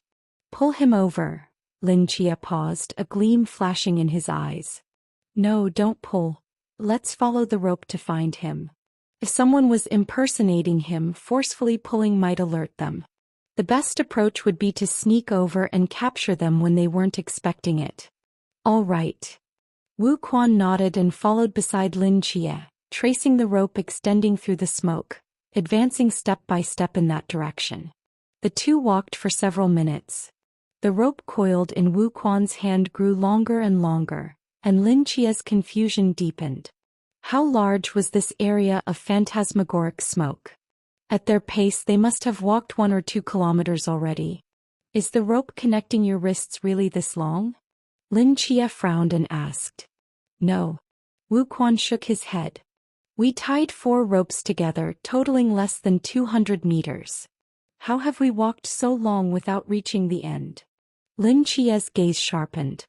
He immediately hoisted Wu Quan onto his shoulders, stomped forcefully on the ground, and with a thunderous sound shot forward several hundred meters in an instant. The rope on Wu Quan's wrist rapidly slackened, and in the next moment, dense human silhouettes appeared at the edge of the colorful smoke. Lin Chia, carrying Wu Quan, burst out of the smoke. The bright sky reappeared before them as they landed steadily on the ground. Lin Chia looked up and froze in place. By the ravine, numerous armored soldiers stood in neat formation. Tall black flagpoles stood erect throughout. Before them, Hu Tsubing sat on a white horse with Zhang Yuwu and Yan Zhong beside him, conversing with a figure. Seeing this silhouette fly out of the phantasmagoric smoke, everyone was startled and turned to look, shock appearing in their eyes. At the same time, the familiar figure with his back to Lin Chia, who had been talking with Hu Tsubing and the others, slowly turned around. Seeing Lin Chia and Wu Quan, who had just emerged from the smoke, his brows furrowed tightly. This is exactly who I was talking about, the mysterious doppelganger I encountered in the smoke, the second Lin Chia said solemnly. He placed one hand on the hilt of the Aim no Murakumo sword, his gaze toward the two emanating a cold, chilling light. I never expected that within this Cthulhu smoke, a counterfeit identical to me could be produced. At the moment he saw that figure, Lin Chia's pupils suddenly contracted. The same clothes, the same face, the same voice, the same mannerisms. Looking at him was like looking into a mirror. No matter from which angle, there was no difference to be found. Not just him, but everyone standing behind the second Lin Chia was also stunned. What's going on? Zhang Yuwu asked in confusion. It really transformed into an identical person? What a formidable evil spirit. The many soldiers behind Zhang Yuwu also began discussing in surprise, their gazes switching constantly between Lin Chia and Lin Chia, their eyes filled with shock. This is not just a simple evil spirit. Lin Chia's expression was extremely serious.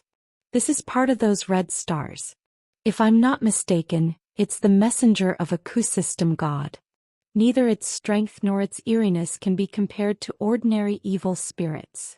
Upon hearing the words coup system god, Hu Tsubing's eyes narrowed slightly and his gaze toward Lin Chia changed somewhat.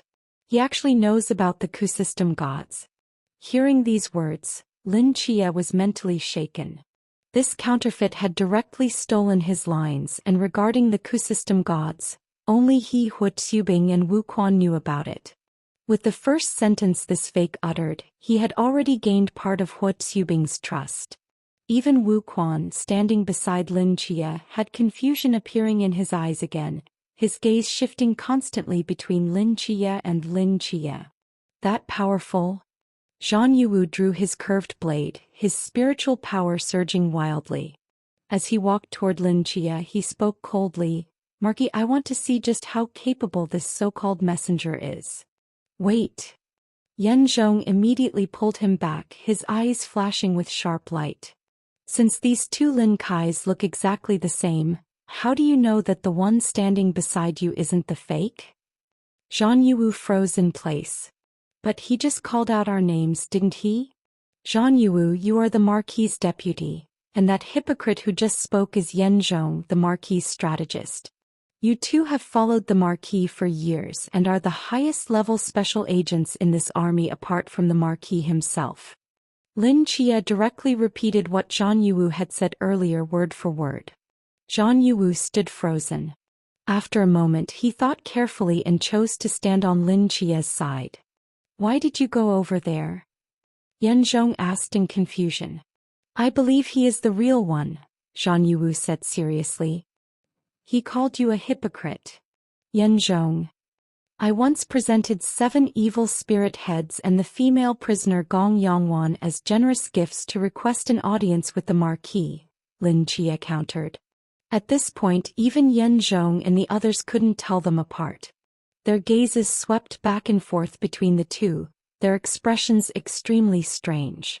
Lin Chia stared at the other Lin Chia, his gaze gradually becoming fierce. This counterfeit seemed to know many things about him and even knew that he had discussed the concept of Ku-system gods with Hu Xubing. How did he manage that? Now Lin Chia truly understood how Sun Wukong felt back then. With a counterfeit who looked exactly like himself and even had flawless memories, proving that he was the real Lin Chia was no easy task. So was this 6-eared macaque hidden inside that fallen red meteor? "Do you have anything else to say?" Lin Chia spoke coldly. Lin Chia looked into his eyes, gave a cold laugh and slowly stepped forward. "What are you doing?" Zhang Yuwu asked vigilantly as he saw Lin Chia move. "A fake is a fake and can never replace me."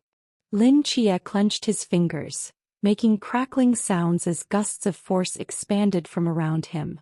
"I want to see, even if you can imitate my appearance and tone, can you also produce a primordial spirit embryo?" Lin Chia's foot stomped hard on the ground, his figure flashing across the earth like lightning. A shadow of a fist swung out, and a figure was sent flying back like a black dot amid a thunderous boom. The distant ground was smashed into a huge crater, and the fierce wind caused the surrounding soldiers to retreat in succession. Zhang Yuwu blocked the wind with his arm while turning to look at Hu Xubing, as if asking whether to intervene. Hu Xubing watched the two figures fighting together and shook his head. Boom, boom, boom. A series of massive explosions echoed through the sky like thunder. Within the swirling dust, 2 identical figures collided at an astonishing speed, bounced apart, and visible waves of air repeatedly tore up the ground, rapidly changing the surrounding terrain. One figure was seen punching and breaking the other's arm, then turning to kick him in the chest. The latter flew away like a kite with its string cut, crashing into a hill. Lin Chia snorted coldly and flashed to the figure embedded in the mountainside.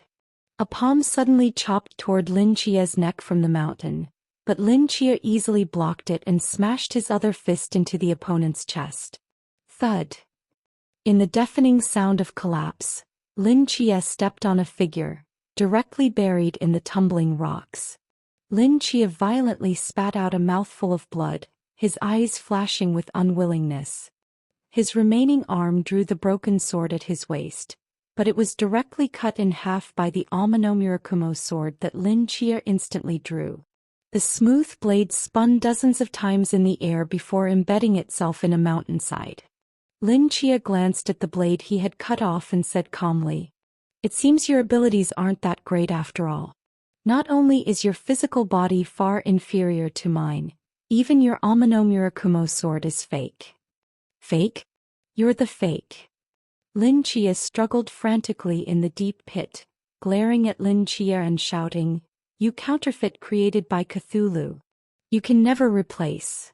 Before he could finish, a second flash of the sword passed and his head flew up, rolling to Hua Tsubing and the others. The counterfeit's body gradually melted, turning into a strange object growing eyeballs, like willow branches or some kind of tentacle. Lin Chia glanced at the corpse under his feet and put the Amano Murakumo sword back at his waist. "I don't understand. There are so many people here, why did you specifically choose me? If you had chosen a different target, you might have succeeded." Lin Chia withdrew his gaze and slowly turned to walk to Wu Quan and the others. The way everyone looked at him was somewhat strange. "Are you the real Lin Chia?" Yen Zhong frowned and asked. "Of course he is," Wu Quan firmly stated. Seven-Night Brother couldn't possibly lose to his own counterfeit. "I believe he is real." Yen Zhong and the others turned to look at Hua Tsubing. After staring at Lin Chia for a long time, the latter nodded slightly and said, "Notify the army to continue the journey. Be careful to avoid these colorful mists and proceed at full speed toward Chang'an." Upon receiving Hua Tsubing's order, everyone busied themselves. Lin Chia rode back to his horse and stood amidst the mess on the ground. He looked back at the colorful mist covering several mountain peaks, which showed no signs of dispersing, and narrowed his eyes slightly.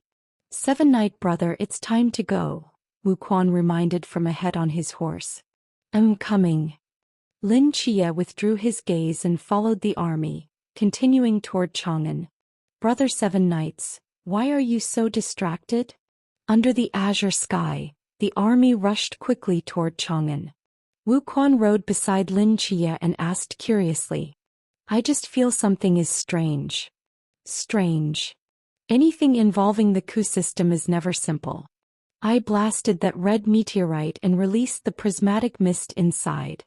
Although something unexpected did appear, it still feels somewhat anticlimactic." Lin Chia looked back again at the mountain ravine shrouded in prismatic mist, which was now almost too distant to see. "He could have disguised himself as any one of us, so why specifically choose me? Doesn't he know that my primordial spirit embryo is the most difficult to replicate?" "Brother Seven Knights, are you overthinking this?"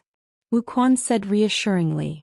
"Even if that meteorite is truly from the Ku system, it's just a fragment that's split from the red star.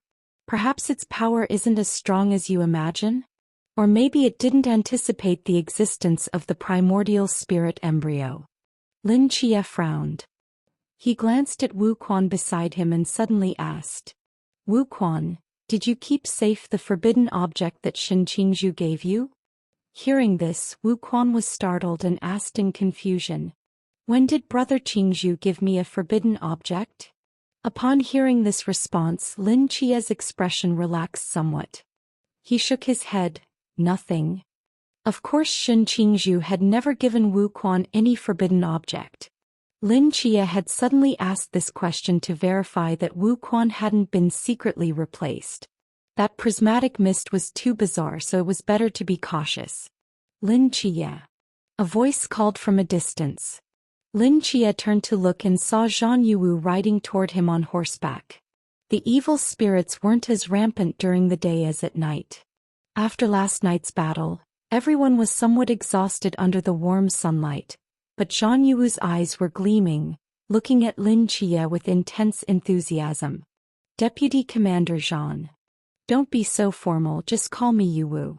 Zhang Yuwu waved his hand and said, "By the way, I wanted to ask, is your powerful physique a special ability or something you achieved through training?" "It's a special ability, I suppose," Lin Chia answered vaguely. Hearing this, Zhang Yuwu sighed with disappointment. "I should have guessed. I thought you might have some special constitution or a secret method for tempering the body. If that were the case, I would be willing to pay any price for your technique.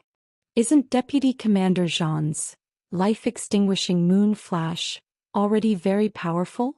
Zhang Yuwu was slightly startled. "How do you know?" "The name, life-extinguishing moon flash, was only coined by Yen Zhong yesterday. I told you I'm from the future, Lin Chia smiled. Tisk, you're joking again. Zhang Yuwu laughed dryly. But I don't want this body-tempering secret for myself, but for the Mark. The Marquis's ability is incredibly powerful, but it seems to greatly damage his lifespan.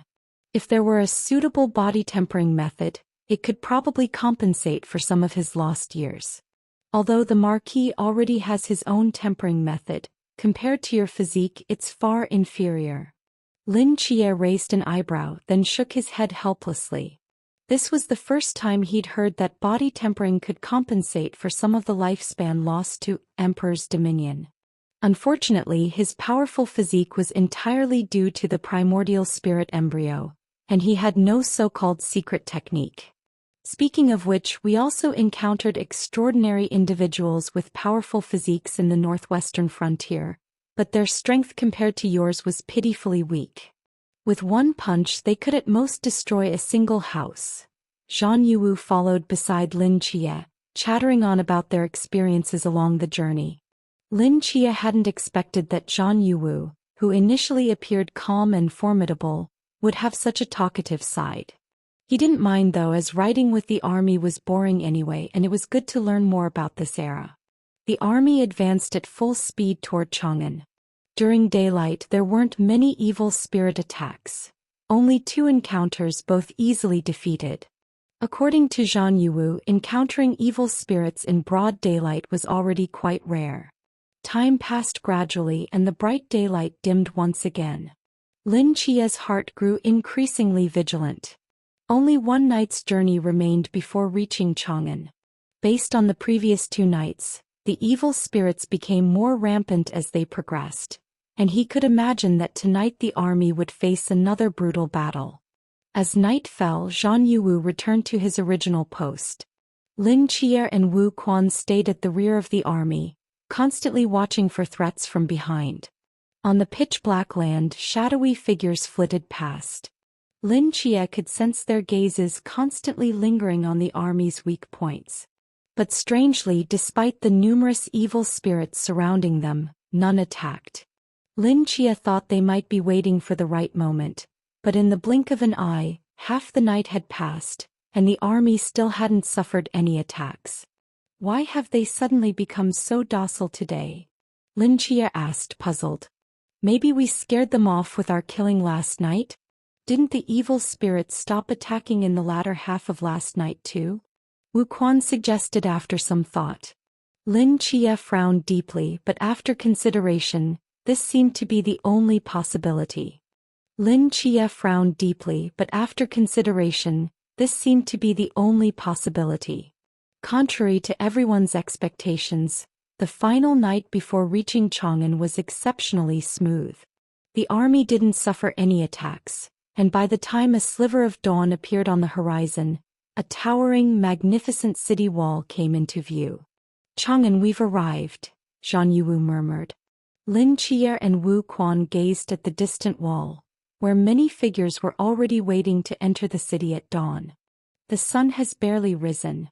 Aren't they afraid of evil spirits? Wu Quan asked. Chang'an is the Emperor's residence, where dragon energy converges, forming a natural barrier that can dispel evil spirits. So the danger here is much less than in other places. Zhang Yuwu paused, then continued. However, there are rumors along the way that Chang'an has also been affected by evil spirits. I don't know if that's true. Dragon energy. Lin Chia recalled the island that guarded the nation's fate. In modern times, there was no concept of an emperor, so the national fortune and dragon energy were artificially channeled to the bottom of that island. In a sense, that was the heart of destiny, just as Chang'an was now. Perhaps seeing Hua Tsubing's banner, commanders immediately emerged from Chang'an. Hua Tsubing rode forward to speak with them briefly, then had the army camp near the city walls, where they could benefit from the dragon energy's protection without disturbing the city residents. Hua Tsubing brought several commanders and Yen Zhong to Lin Chia. Come, accompany this marquis into the city. Long'an City was far more prosperous than Shui County, which Lin Chia had visited previously. Just looking at the pedestrians on the road, there were at least 4 or 5 times more than in Shui County. The shops on both sides were neat and impressive. Although the sun had just risen, the vendors' calls were already resounding through the streets. The rich aroma of wine wafted from nearby taverns, and occasionally finely dressed riders on spirited horses passed by, all creating an intoxicating atmosphere. Having grown up in modern society, Lin Chia had never seen such scenes before and found everything quite novel, constantly looking around with curiosity. Wu Quan followed behind Lin Chia, showing little interest in their surroundings. His gaze passed over the densely packed, bustling streets to the distant Vermilion Palace walls. Vaguely visible were several exquisitely carved, magnificent eaves that appeared and disappeared behind the walls. Lin Chia, I must enter the palace for an imperial audience. Feel free to look around the city. After I leave the palace, I'll send someone to fetch you. Hu Xubing turned to Yan Zhong and said, You need not follow me into the palace. Stay outside and entertain them properly. Yes, Yan Zhong respectfully replied. Lin Chia nodded and together with Yan Zhong and Wu Quan, watched as Hu Xubing and his party rode directly toward the imperial palace. Lin Chia had no objections to this arrangement. Although he was curious about the imperial palace, he was after all an outsider and entering the palace would likely not be easy. Are you also interested in the imperial palace? Lin Chia turned around and saw Wu Quan still staring in the direction of the palace. A little. Wu Quan snapped back to attention. Brother Chia, where shall we go next? Let's just wander around. Lin Chia's gaze swept across the vast expanse of Long'an, and after a moment's hesitation he asked Yan Zhong, Are there any interesting places here? Yan Zhong was momentarily stunned, then his lips curled into a subtle smile. Yes, of course there are. Just follow me. Imperial Palace. 4 figures passed through the palace gates where someone had been waiting for some time. It was an elderly eunuch dressed in palace attire, his face wreathed in smiles. Seeing Hu Xubing arrive, he bowed even lower. Greetings, Marquis. Stewardly, Hu Xubing nodded slightly. Where is His Majesty? His Majesty didn't expect you to return with your troops so quickly, so he is still receiving an envoy from a distant land. Please follow this old servant to the side hall to rest. Stewardly extended his hand in a gesture of invitation. An envoy from a distant land? Zhang Yu asked puzzledly. Is it from the Wenyu country? No, from somewhere even farther than Wenyu. Hearing this answer, everyone was surprised. Hu Xubing raised his eyebrows and continued asking. If it's even more distant, then it must be from across the great ocean. What important business brings this envoy all the way to Long'an? This old servant is not clear about that, but it seems to be related to some religion. Religion? Zhang Yu nodded. Speaking of which, I recently heard that people from Shindu have also come to our Han borders to spread their religion. Something about believing in me too all? That's the Shindu Buddhism, Amitabha. Hu Xubing glanced at him. When I was on expedition at the frontier, I encountered their traveling monks and had some contact with them. Their doctrines are also very profound. The Marquis is indeed knowledgeable.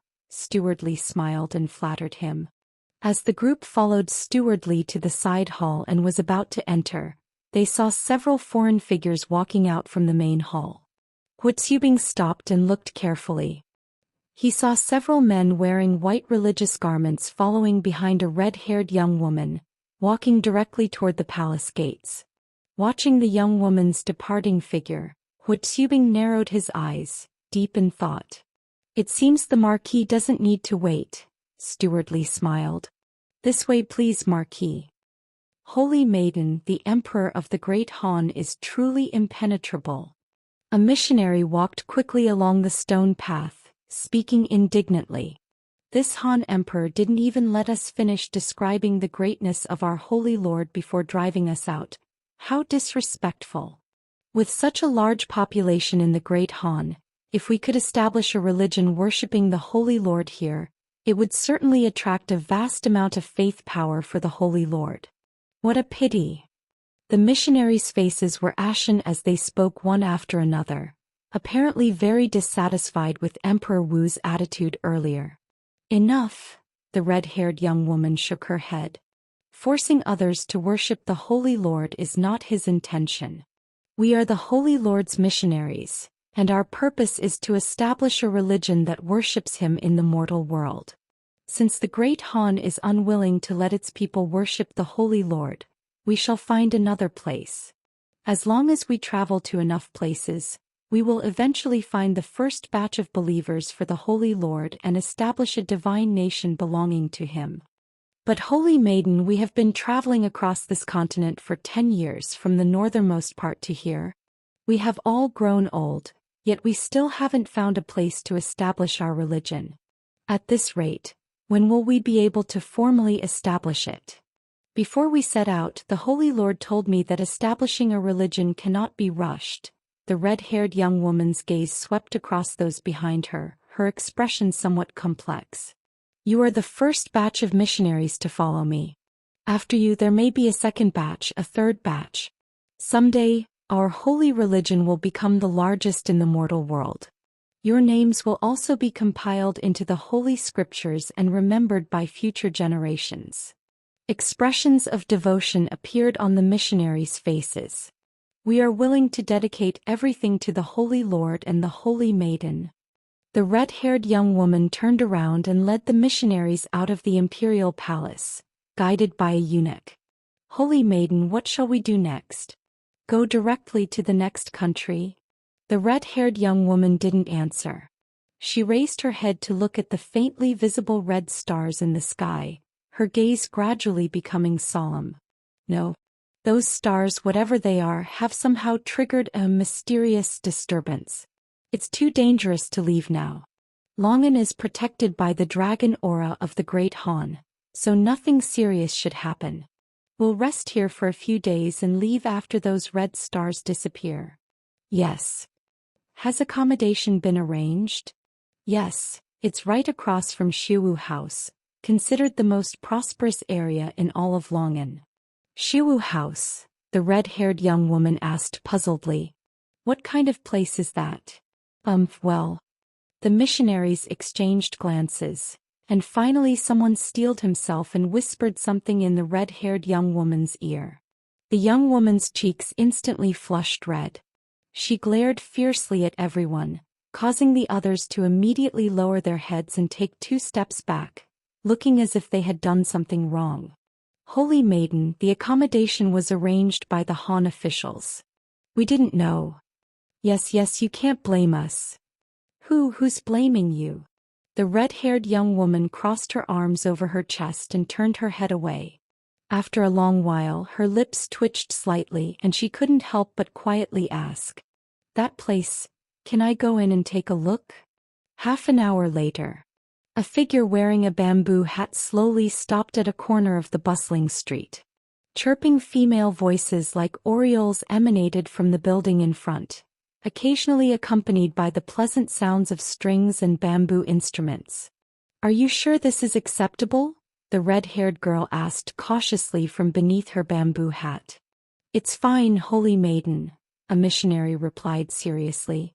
If you come in with us and don't remove your hat, no one will discover you. The red-haired girl nodded firmly. All right.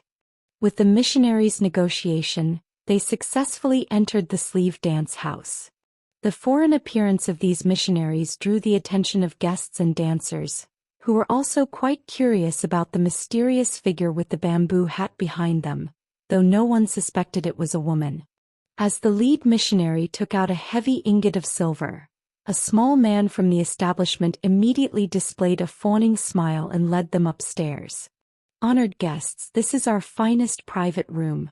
It's not only spacious with attendants available, but also has the best view. Are you satisfied? The red-haired girl entered the room, where she could clearly see the women dancing gracefully to the enchanting music below, as well as guests scattered in front of the stage. Most were people without much money but wanting to experience elegant entertainment, giving a feeling of looking down upon the world. Seeing the red-haired girl nod, the missionary took out another silver ingot and placed it in the small man's hand, saying in standard Chinese, "This room will do. Bring us some food. Also, we don't need attendants. Don't let anyone disturb us." The small man was taken aback. "Not even dancing girls for company?" "No, well, as you wish." The small man seemed about to say something more, but seeing the missionary's sharp gaze, he swallowed his words and backed out of the room with a placating smile. Soon several plates of fruits and pastries were brought in. As the missionary had requested, no dancing girls came to accompany them. While seductive music filled the establishment in this private room, the missionaries sat formally like sages. The red-haired girl sat in the main seat, her gaze through the veil of her bamboo hat sweeping over those graceful women with alluring expressions carrying fruit plates. They occasionally entered and exited other private rooms on the second floor, from which came the greasy, frivolous laughter of men. People without faith or principles are no different from beasts driven by desire, one missionary said solemnly. There's no need to be so rigid. Having faith doesn't mean wearing shackles, and lacking faith doesn't mean being ignorant or barbaric. Looking at the world from a human perspective and experiencing its sufferings and joys is how we learn what people need. The red-haired girl didn't seem to reject these scenes. Her gaze swept curiously over each person through the veil, occasionally taking a pastry and putting it in her mouth. The holy maiden speaks wisely, the missionaries suddenly realized. Quick, let's call some dancers for her. That's not what I meant. The red-haired girl hurriedly stopped them. These people had been captivated by her innate talent for faith and the doctrines she spread after she arrived on this continent. They voluntarily followed her to spread the name of the Holy Lord as disciples and missionaries. Although they had followed her for a long time, they couldn't fully understand her teachings, their thinking constrained by personal experiences, unable to keep up with her thoughts. The red-haired girl was accustomed to this, as transmitting ways of thinking and perception through doctrine was not an easy task. If even these few were like this, establishing an entire religion and spreading complete doctrines would be even more difficult. At least she clearly knew that her current self still lacked some experience. They watched the dances for a long time, and when the red-haired girl had eaten most of the pastries on the table, she slowly stood up, preparing to leave. Just then 3 figures entered through the main door. Leading them was a scholar in Confucian attire who, familiar with the place, led the other 2 upstairs. They were about to enter the same private room but were stopped by someone outside. "What? Someone's already there?" Brother 7 Nights, what bad timing. This room has the best view. Since it's occupied, shall we go to another one?" After some discussion, the 3 settled in another private room next door, which also offered a view of the scene below. Soon a group of beautiful dancers opened the door to that room. Roughly 8 or 9 of them squeezed in together, a lavish treatment that made guests in other rooms and on the first floor stare with envy. Compared to other cities in the Great Han, the people in Chang'an truly know how to enjoy themselves, a missionary snorted disdainfully. The red-haired girl didn't stand up yet. Adjusting her bamboo hat properly, she walked toward the door while calmly saying, "Let the people next door move over here. It's time for us to leave." "Brother 7 Nights, isn't this place interesting?" Yen Zhong sat at the table with 2 delicate dancers kneeling behind him, chatting and massaging his shoulders, appearing quite familiar with him. Lin 7 Nights sat on the other side with an awkward expression. Seeing several dancers about to lie in his arms, he immediately stopped them. "Brother Yen Zhong, you enjoy yourself. I'll pass." These dancers were indeed somewhat attractive, but Lin 7 Nights had no interest in this. To be honest, these dancers' entertainment skills were still at the primitive stage of seduction through beauty, lacking spiritual comfort and depth. He hadn't expected that the interesting place Yen Zhong mentioned would be a brothel. Had he known, he would rather have visited a tea house or pastry shop. In Lin Seven Knight's view, the service standard of this place still needed improvement. What? Does Brother Seven Knights find them not good enough? Yen Zhong slapped the table and said to the small man behind him, "Go invite Miss Qing over. This gentleman is an honored guest of the Marquis and must be treated well." Hearing this, the man immediately perked up and turned to leave, but Lin Seven Knights grabbed him. "Really, there's no need," Lin Seven Knights said helplessly. "Brother Yen Zhong, please enjoy yourself. You don't need to include me." Yen Zhong frowned, seeming to realize something. Could it be that Brother Seven Knights is already married?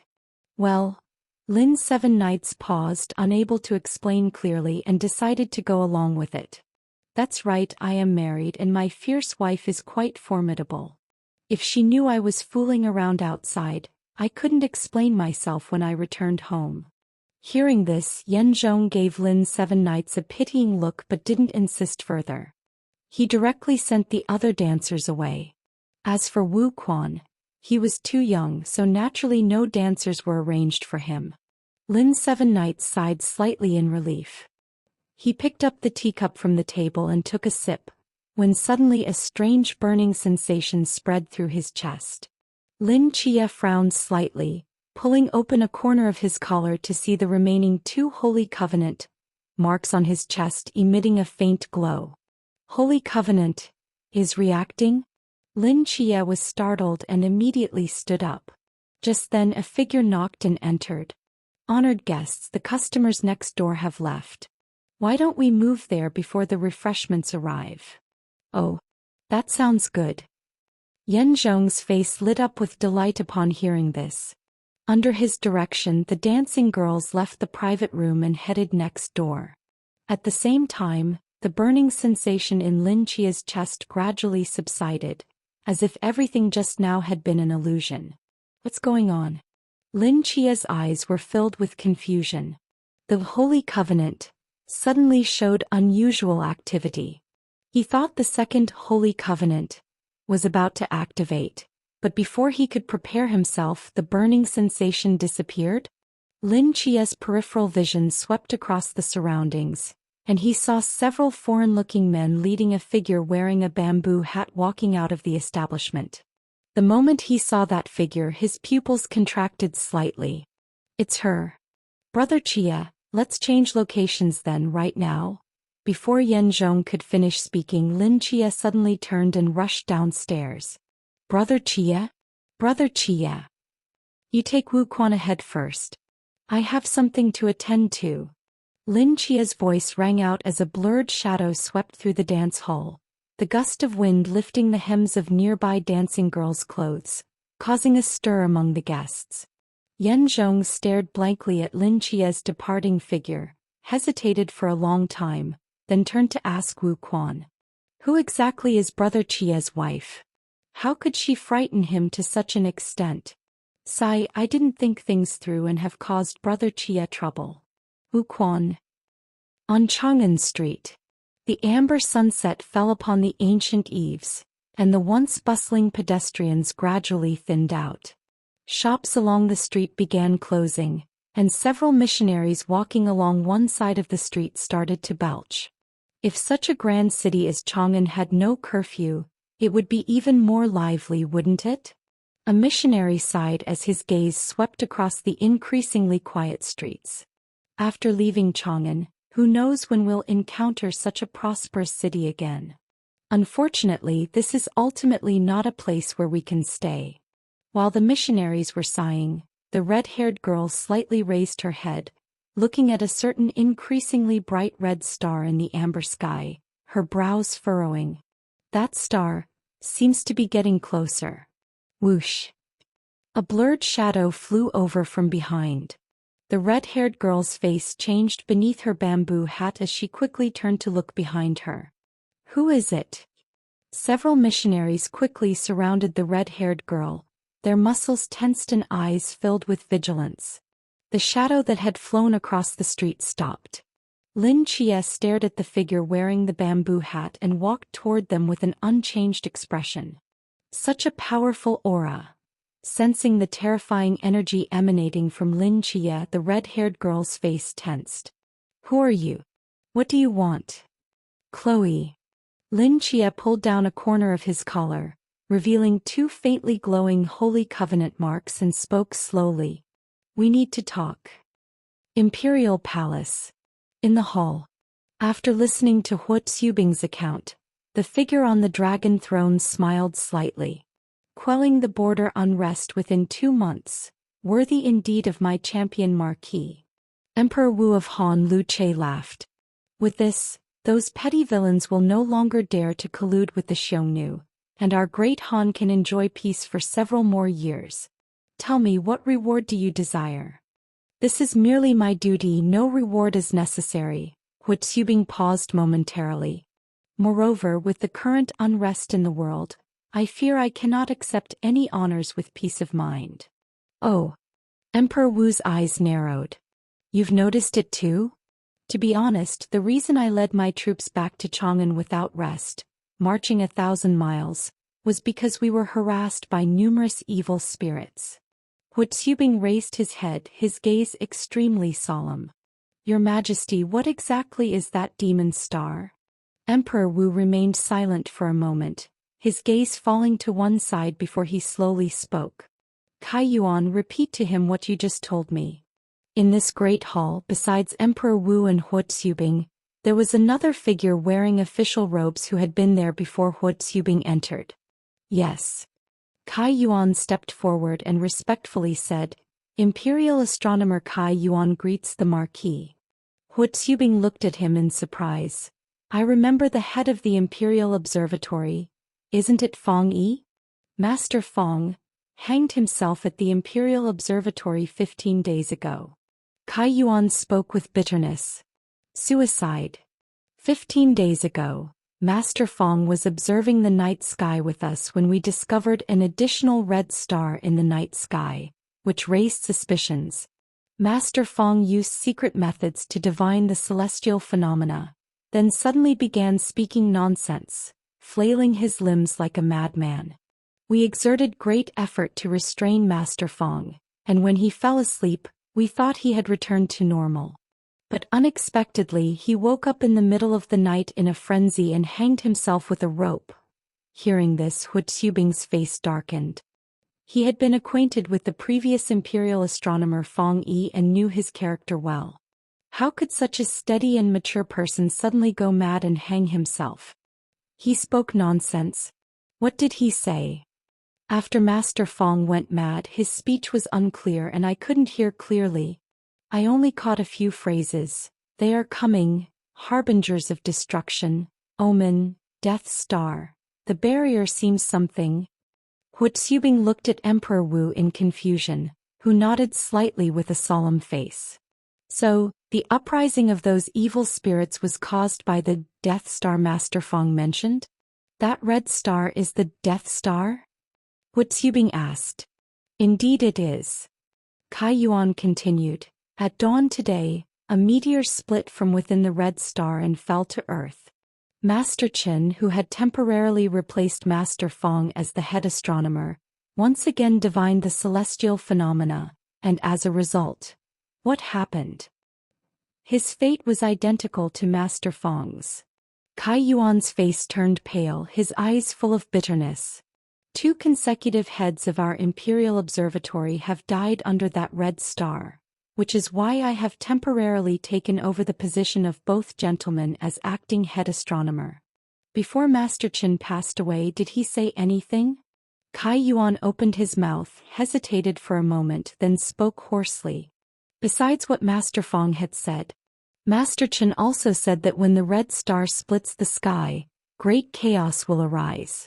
Within a day, it will bring catastrophe to all living beings. Kai Yuan's voice echoed throughout the vast hall as Hu Xubing's pupils contracted violently.